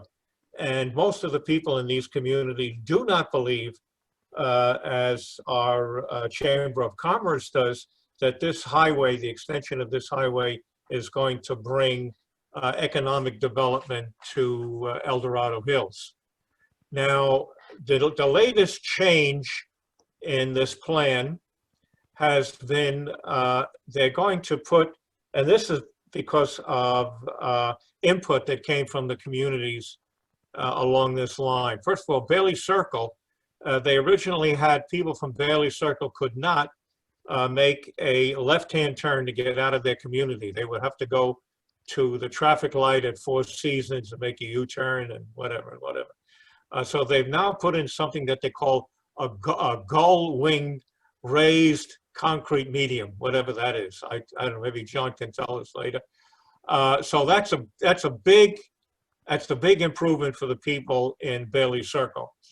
The other thing, they seem to have wanted to put a 2-foot stripe, a bike buffer along both sides of the road. Now, I'm a bike rider. I'm on that road a lot and would appreciate that kind of a buffer. White Rock Road also is, and they don't show it here, but they're going to put a traffic signal at Carson's and another traffic signal at across from the church. And I keep on forgetting the name. It's the one that's a little further down. So they're going to add 2, or they're talking about adding 2 new traffic lights and a median in the middle, some kind of a permanent median. And all of it looks nice, but I want you to understand that $6.4 million is really, oh my goodness, I'm going to use a New York term, that's chump change. That's not a lot of money to do this kind of this kind of project. It almost leads me to believe that if they do get the money, they use such a low figure so this way they can get started on something and then come back later on and ask for more money. John, I know you're shaking your head. The money is only for E1. It's not anything in Sacramento County, and it's not all the way to Silver Valley Parkway. It's only up to Latrobe Road. That's Okay. the E1 funding. That's shown there is the E1, the color. Tell me, how much does it cost for a traffic signal? I couldn't tell you. $1 million. I think anybody here knows it's got to be close to $1 million. It depends on the level of the traffic signal. Yeah, What the okay. fencing. So yeah, You've got 2 traffic signals. There's $2 million right there. right. I've heard estimates that to build a bike lane along a road costs $1 million a mile. Right. And this is All right, about a little over that- half a mile stretch. All right, so there's another $3 million right there. You've already spent almost all of the money. It's only $1 million for the bike path on both sides, and it's only one side. So if you No, break it down for that short distance, it is doable. You have that bike lanes on both sides, which is the way you should have them. I think in one part they only have it on one side, but most of it's. I'm not surprised because that's how the county does things. Well, this was done by the JPA, not the county, but the county was involved. Yes. Well, my contention is that the amount of money that they're asking is really very, very low if they'll even get this money. And then they're going to turn around and they're going to ask for more money from the county to complete this. That's number one. It won't happen. And what happens then? And then you know what? They'll force the county to pay for it because they'll say, look, you spent $6.4 million on this already. You know, the second thing is, and John, I mentioned it to you, now that I've been doing a lot of walking, I realized that the type of pavement, the type of asphalt that's put down has a great deal to do with the noise that happens along these roads. Okay.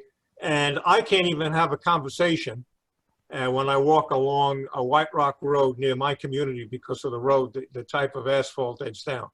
So if they're going to put down a better asphalt, all right, that keeps Just the rubberized asphalt, okay, gives you the low and noise then, factor. you know, that was not mentioned in the 6.4.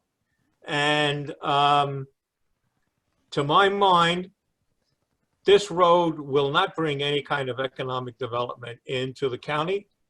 And also the people that live along this road also have serious concerns about the amount of traffic and the noise that will happen because of this road. I don't know if they'll get the 6.4 million, but you know, just beware.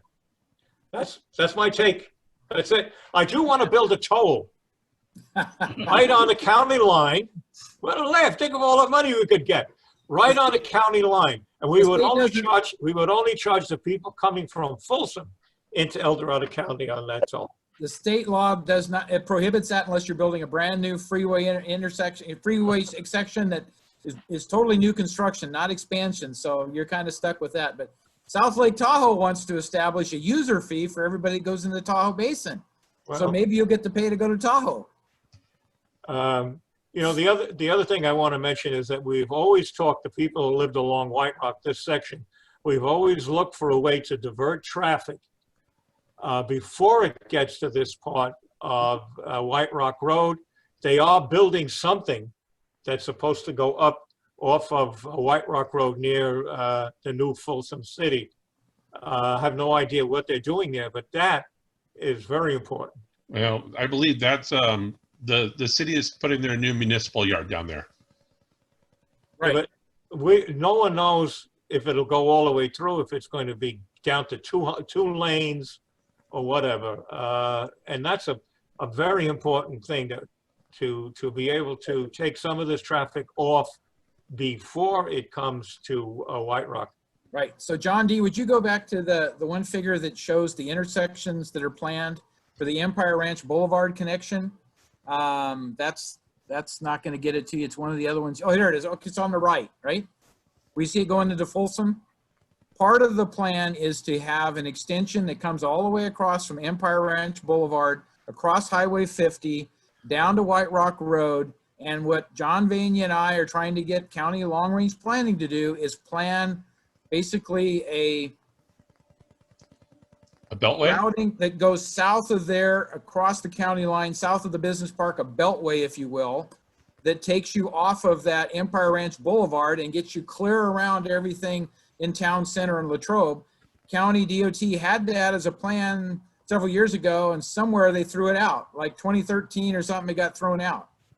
It needs to be a part of this planning. So a lot of that traffic can get around Town Center and the residential communities and get towards Amador County. And that's what we're trying to get reinstated.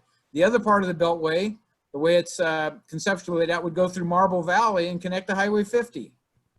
So you get it going both directions. But again, our long-range planning at the county level has not done a good job on this. Vania can tell you, he knew when all the planning was put in place several years ago when he worked there, and then it disappeared. So, You know, and John, this is also part of the new project that Heritage is putting up next to Heritage 2, because we discussed that with them, because the only way you can get into their project, I think, is Gate 4 off of Latrobe. Okay, so instead of having all that traffic going to Latrobe, if it could come up and around and get into that new Empire Ranch road. But you know what we're talking about? Forget about it. I have to comment on that though. There is no way. Even the Saratoga expansion is awful. I mean, it's just, I walk it, I ride it every day. It is a fool's errand to think that you could terminate Empire Ranch and bring it somehow across. It's not designed properly. There's not enough capacity in how many people frequent that road already, and it's not even close to being at max. It's going to be a traffic nightmare. So I'll give you a number. Our DOT estimated something like 6,000 ADT on Saratoga, and there's a running bet it's going to be well over 10,000. So our DOT doesn't have a really good estimating process, in my opinion. So yeah, you're right. But I can tell you, because all I do is traffic accidents right now. I switched to insurance defense, and I can tell you, right there at Finders in Saratoga, oh, the county is going to get sued up the wazoo. I mean, it is the worst design I've ever seen. And I don't know how it got passed. It just, the elevation is off. There's no speed regulator for people coming down off the hill. It makes me cringe every single time. And then there's no sidewalk there. So you have little kids that are standing there literally in the street. It's horrible. So that's a discussion with our director of DOT right now, because I agree with you. They didn't do a very good job of designing that. I put it out there. I looked at the codes he sent me. He's wrong in his interpretation, and I put it back on him and said, here's the law, man. Like, it's not discretionary. This is what you got to do. but because that's my fear. I mean, I look at these things every day, and that's a horrific accident waiting to happen, because that's a bus stop.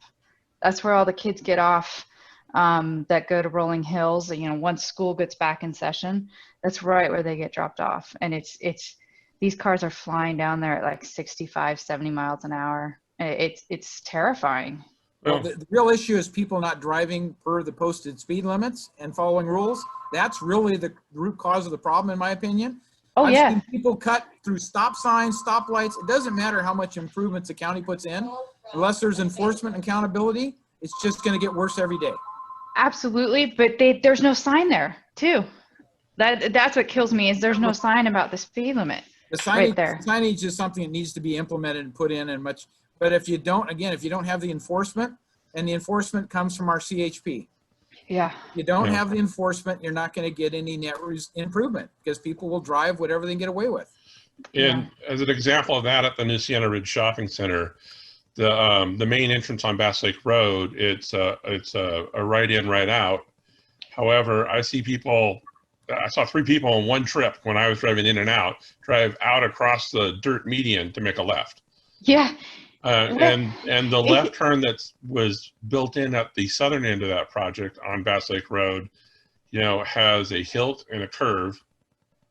The sight lines are poor, and you know, you have traffic at 50 coming down to 40 just as you hit it, and then all the brush that's right there on the road, it inhibits the view of, you know, traffic for both directions. So that's just another example of, you know, maybe a little bit inadequate foresight or consideration. Yeah, if there is some way to enforce it, better signage, a raised median, you know, but those are dollars. So yeah, well, the last time I checked too, there's also state regulations on the size of the trucks that can travel on some of these residential roads, but especially for Saratoga, with the width of the lane, especially if they think they're going to expand it to be 2 lanes in each direction, it won't pass that standard.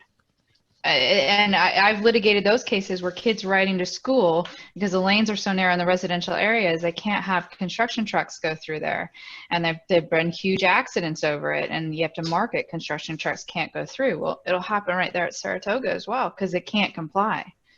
So what I'd suggest is we invite Rafael Martinez to come back with his staff, and we talk about these things, because John Vania and I every month try to educate our DOT staff of what's not going well and what they haven't considered and what needs to be considered. But there's an old school cultural thing, I think, that we're trying to get through, because we need to be a little bit more attentive to what's really going on.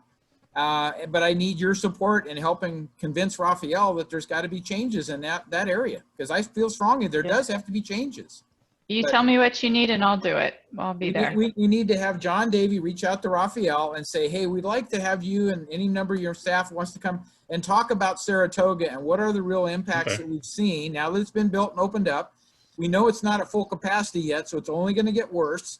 And then mention the one that John mentioned up by the new Safeway Center. These are examples of things that weren't either fully considered or weren't funded at the level they should have been funded, because you don't get very many go-backs to fix those kinds of issues. And if Saratoga can't be expanded to 4 lanes all the way down to connect to El Dorado Boulevard, that was a requirement we had before imposed on DOT. So if that's a fact, Rafael needs to know that they're not getting the requirements from the state accurately, and they're not laying these things out. So they've got a level of competence that they need to improve to do these things right. Perfect. John, I want to add that APAC was very active in the planning of that road, okay, with the builder, with DOT. And at that time, we made the recommendation that the portion of our road match exactly the portion of the road coming out of Folsom, the number of lanes and the builder had even said, well, it doesn't make any difference to me. I'll add another lane. He said, the land is there. We've already purchased it. And our understanding went through the planning commission, that was what's going to happen. And somebody at DOT allowed something different to happen, okay? Exactly. They did the same thing on Green Valley Road with the turn into the ARCO station. How did that happen? That was never supposed to be allowed, that you can make a turn across those silly cones out there into the ARCO station. But DOT does things after people say, you know, the board passes it and planning commission passes it and then they do something different. So that's got to be reconciled. But you know what they tell us? Well, we're the engineers and you're not an engineer, so you can't, you really don't understand what has to be done. Well, I can tell you they're going to have a problem because they have to literally blast into the hillside in order to have enough clearance up there at the top of Saratoga. And that's probably why they stopped, because they ran into so much trouble with the blasting in the first place. But yeah, there's no width at the top, even if you go up there. But I think it's fair game with Saratoga in particular, now that it's open, but it's not at full capacity, that we ask Raphael to come back and tell us if they want to, if they have updated their ADTs, and is it still viable to make 4 lanes all the way down to Elrose Boulevard? And when is that planned? And what about the signalization that needs to happen? And just, you know, pose the questions of him and see what kind of response we get. And also while we're at it, can we, I know we're looking ahead here, but it's not, it's the section E2, which is a connection from Latrobe to US 50, because we know it maybe we're not, we'll get a Costco, but we are going to get EDH 52 on the other side. Something is going to be built there, whatever it is. Yeah. And when you have White Rock going down Silver Valley to 1 lane in each direction, that's not going to work for whatever commercial development is done in that area. And my concern is that we're going to do it, it's going to be done at the last minute. All the civil engineer experts who are on this line right now aren't going to have a chance to look at it and say, this doesn't make sense from a common person who drives these roads every day. So let's not, if we're going to have Raphael, we can have a whole meeting with Raphael, because there's existing problems and problems that are coming sooner rather than later that we need to get him thinking about.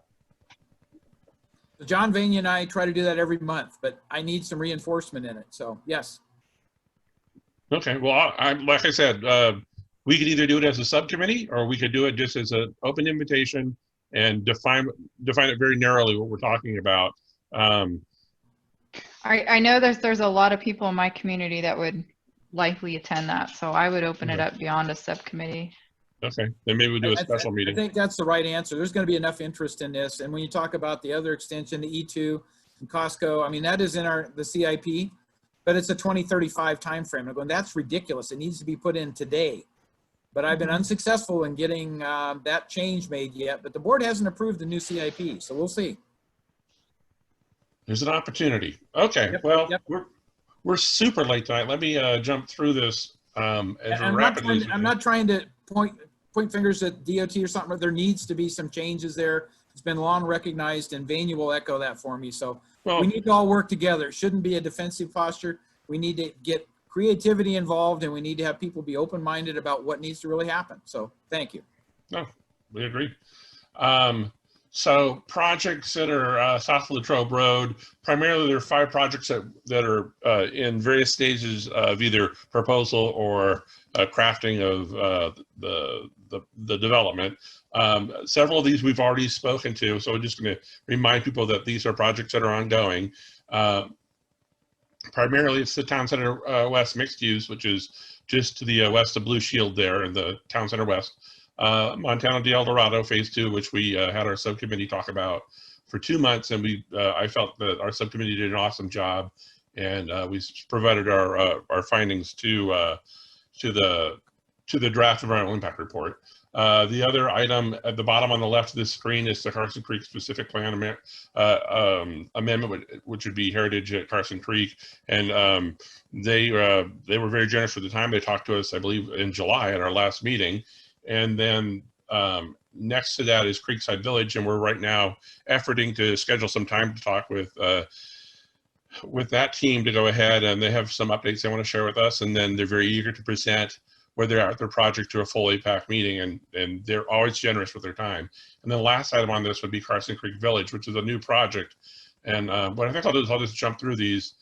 Town Center West, which is proposed initially from Oakmont. They bought that property, and they talked about senior rental housing. And when they did their J6 pre-app at the Board of Supervisors, the feedback I believe they got was that maybe the senior rental housing wasn't the full scope of it, and that that it maybe should be opened up to more rental inventory. So Basically, it's 37 acres.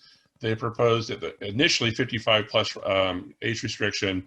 10 acres are devoted to a full-service hotel conference center, and then some other commercial uses like financial, banks, medical offices, dental offices, professional associations, just sort of service it and commercial functions that would serve that community.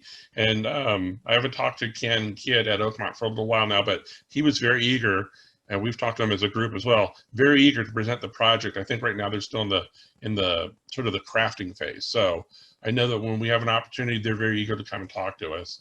And this is just kind of a highlight again of where that's at, is looking at Highway 50 at the top, El Dorado Hills Boulevard in the north, Latrobe underneath here, Blue Shield back here in the corner of the C area. But all this area, the A, D, and the B, is where they had proposed some of these uses. And they have a lower density, lower height building buffer zone here, higher density here in the brown areas, and much an open space and sort of a walking trail park type of facilities in here.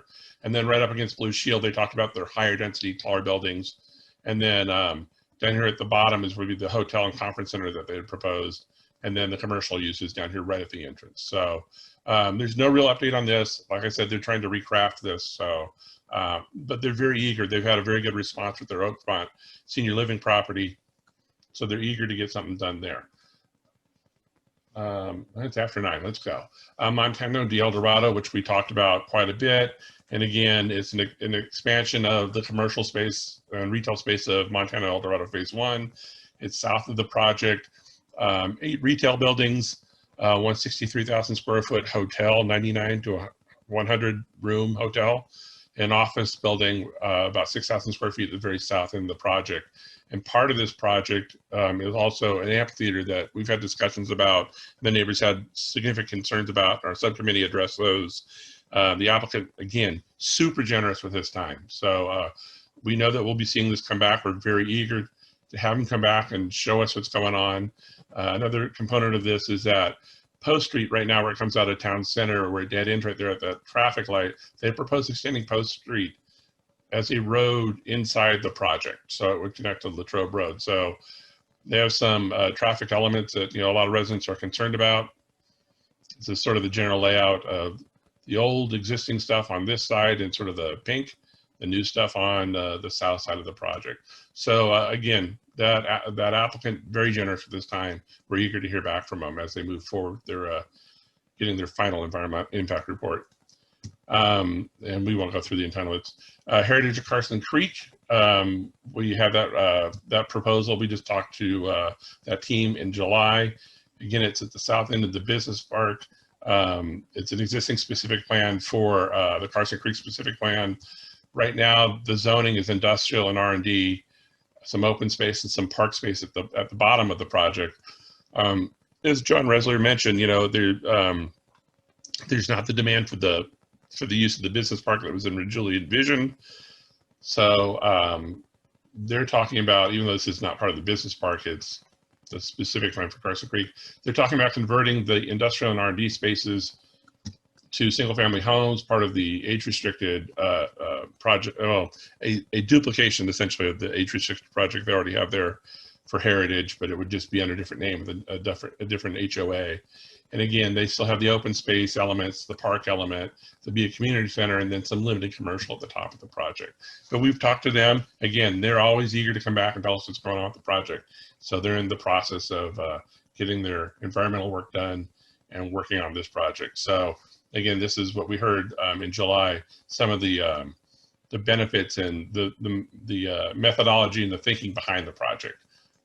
So Creekside Village, we're working with Gene and with George to sit down with APAC officers, get a brief update, and then determine an appropriate time for when they might want to come back and present the project again to us with more detail.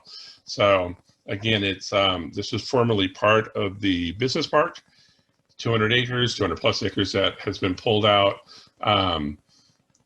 So it requires an amendment of the general plan, and it would be residential project to allow medium and low density single family homes.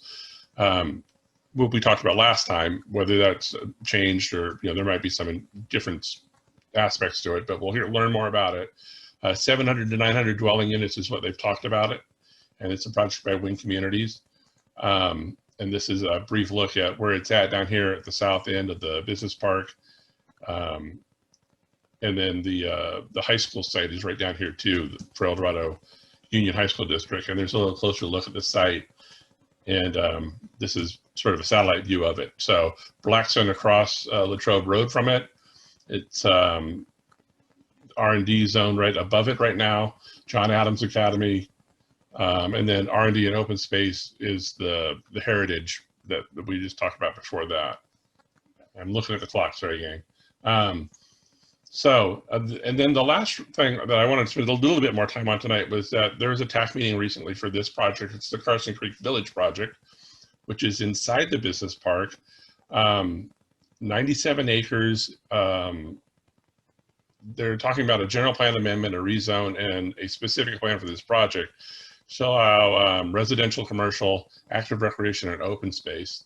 And it's on the west side of Latrobe at the intersection with the Golden Foothill Parkway. Here's a little closer look at the project site. So right now, the El Dorado Hills Fire Department's on the west side of it. They intend sort of the creek and the vegetative area here as a buffer. They call it an open space reserve. I talked to them this week. They're very eager to make a presentation at APAC, and we're talking about having them come in October for our October meeting to discuss in a little more detail what they envision and sort of the reasoning behind the request for a rezone and general plan amendment.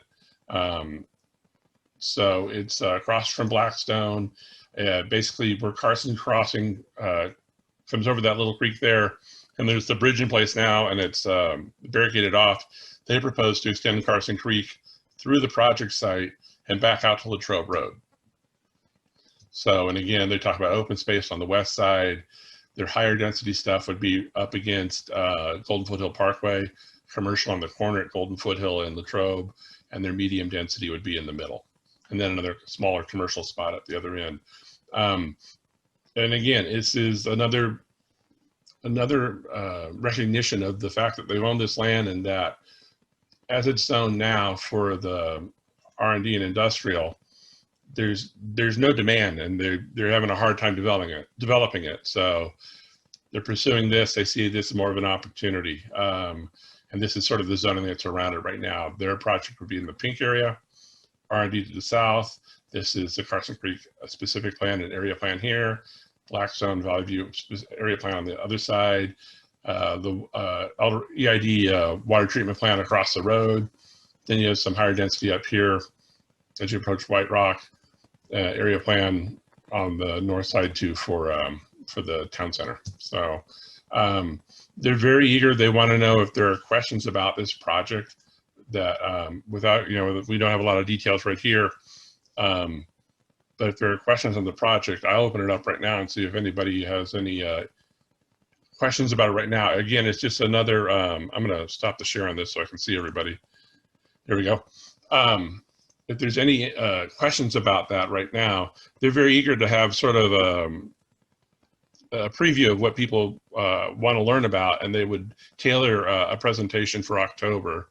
So it might be that we don't have enough people here tonight or enough informed questions that maybe we'll have our APAC officers or our voting members just email back and forth some questions. So I'll open it up. Are there any questions about it right now? Realizing there's very limited information available. I don't see any. John? Yeah.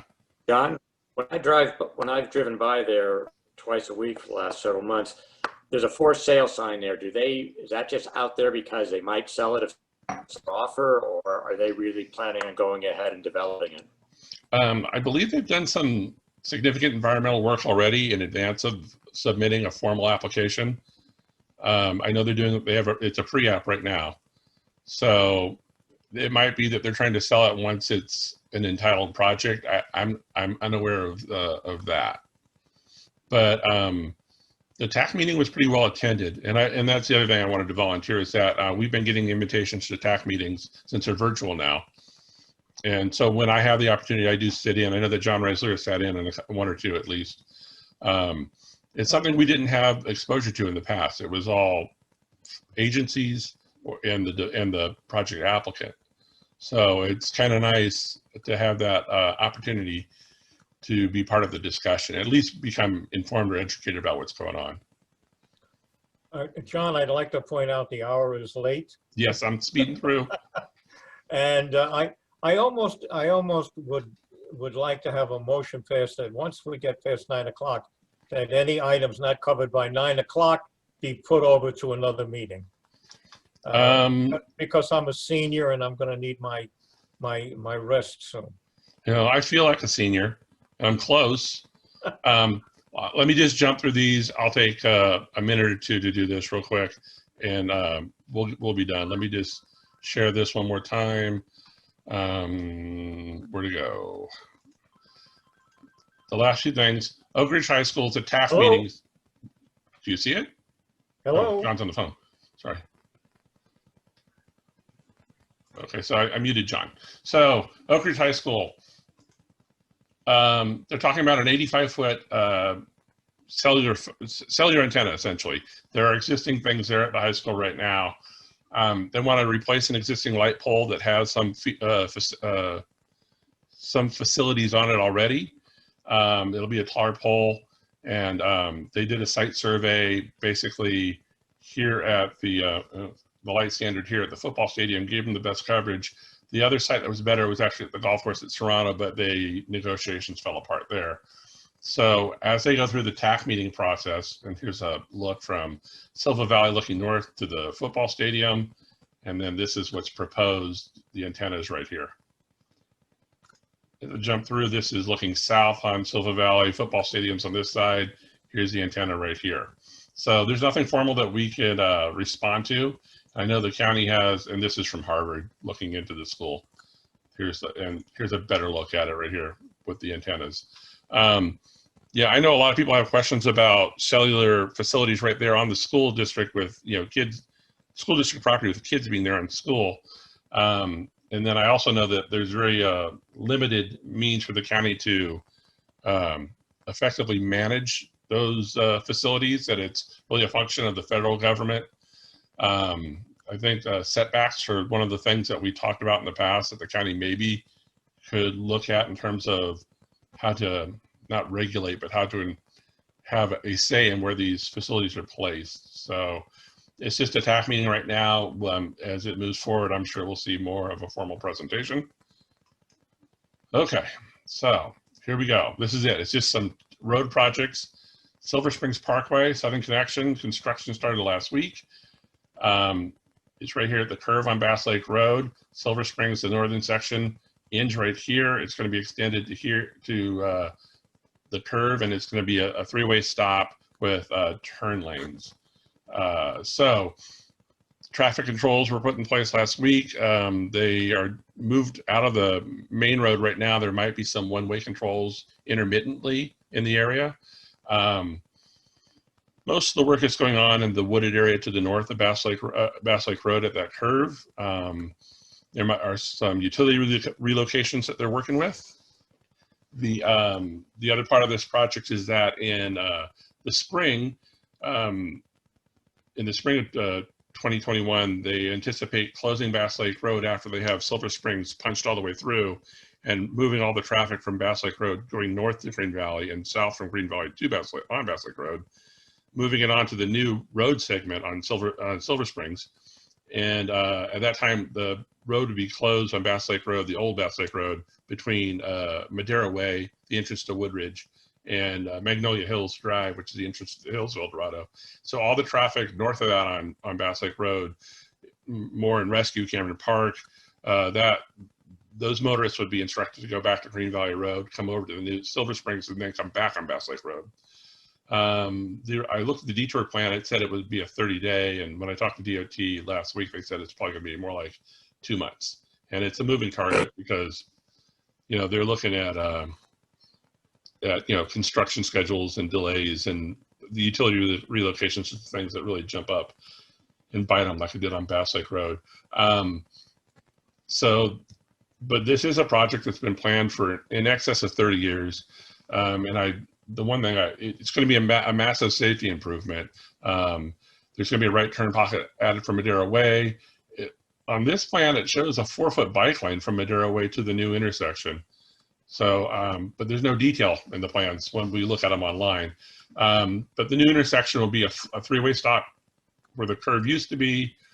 If you're on Bass Lake Road and you want to continue south, you make a left turn. If you want to go north to Green Valley, you make a right. If you want to go on Bass Lake Road north and continue on Bass Lake Road, you'd be making a right turn in this new right turn lane. So when they close the road here at Madera Way, new drivers will be using the new road segment on the, sort of the west side, and they're going to raise the grade here and then make these turn lanes, and then they'll open it back up supposedly after 2 months. I also see that there look to be sidewalks on Madera Way side, or on Bass Lake Road. Don't remember that as part of the plan, but it's a long-term plan. In 2010, the CIP showed it as a $6.4 million project, and in 2020, it's an $11.4 million project. So, you know, when we talk as a county about planning these projects and we talk about budgets, I think we have to realize the CIP is somewhat of a work of fiction. You can make those projections, but they're hard to keep to. So, and with that, I'll move on to the last thing. We have some updates on the Bass Lake Road detours. Right now, this is what it looks like for the existing Bass Lake Road, open all the way a week ago, 2 weeks ago. Bass Lake Road from Green Valley all the way to the highway, wide open. This segment of Country Club, where it hits Bass Lake Road to Tierra de Dios here in the east, is closed. It's being converted to a bicycle route. So the detour for residents right now is to go up Tierra de Dios to Holy Trinity, across the New Morrison Road, which is part of the Bell Ranch project, come back to Hollow Oak back to Bass Lake, then you can go down and get on the freeway. So that changes this Friday. And what that looks like now is this is the detour starting on the 11th, going through the 28th. The segment of Country Club from Tierra de Dios all the way through to Bass Lake remains closed. Tierra de Dios will be closed. And the only way to get from Country Club to Bass Lake Road would be to go back to Cambridge, get on the highway, come back to Bass Lake Road, and reverse if you're going the other way. If you're trying to get to Holy Trinity, you got to be on Bass Lake Road, and you got to go up the new Country Club drive, which that road segment opens as part of the detour on Friday. So, and then a lot of people had a hard time understanding that. I've already had about 40 emails about this today. So anything in red is closed, yellow is the new road to Holy Trinity, green is open, orange is the detour from on Country Club. So, and that's supposed to be open back up on the 28th. This will be done. There are still other things. You're going to have to close basically the on and off ramps at the interchange to regrade and to meet the Caltrans segment of the on ramp. There's no date yet for that. And then at the end of the project, the red segment is the old Country Club. That's a bicycle lane. The blue is the new alignment of Country Club, which will come out on Bass Lake Road. Be a signalized intersection with turn lanes for left, right, turn pockets. It'd be a huge improvement over what's been happening here, because whether it's mass getting out on Sunday or just people going to work, dropping kids off at school, this entire red segment is backed up most mornings. Well, when we were all going to work. So that's changed now. So we got through it all. Sorry that took so long tonight. Our next meeting is in October on the 14th. And we do hope to have that project there on Golden Foothill Parkway in the business park. They're very eager to come and talk to us. So that will be one of our items. And then any updates on any of these road improvements and anything else comes up before that. Open it up real quick, since we're almost to 9:30. Is there anything that we might have missed tonight, or anything that we want to include on a future meeting? Go. I'll just tell you, there's another mixed-use project being proposed in the business park that I'm going to get briefed on next week. So it'll probably surface and be visible to certain members of the public, including APAC, I'm guessing, maybe by your next meeting, but maybe by the November meeting. So. Okay. So, okay. So, and it's not part of Carson Creek, it's just part of the business park? Yep. Okay. Okay, with that, we have kept everybody late. I apologize again for the late hour. We had a lot to cover, and you know, it's an ongoing process. Right now, the development areas are, you know, south of 50 along Latrobe and Bass Lake. And oh, there's one more thing I was supposed to add in. The Planning Commission did issue their agenda for September 24th, and Central El Dorado Hills is on the agenda. So as John mentioned, there's a request to extend for 90 days after the VMT issue is somewhat settled. So I imagine there might be a future request to continue that project again. So we'll keep our eyes on it. We'll get all these documents that we have here. We'll have them posted on the website probably by tomorrow afternoon. And if there's anything else that we missed, our email addresses are on the agenda. There was info@edhapac.org. We're always interested in hearing from the community. And again, apologize for the late hour. So with that, if there's nothing else, everyone should take the rest of the night off. What's Right. left of it? Adios. Thank you. Thank you, John and team. Yep, good job.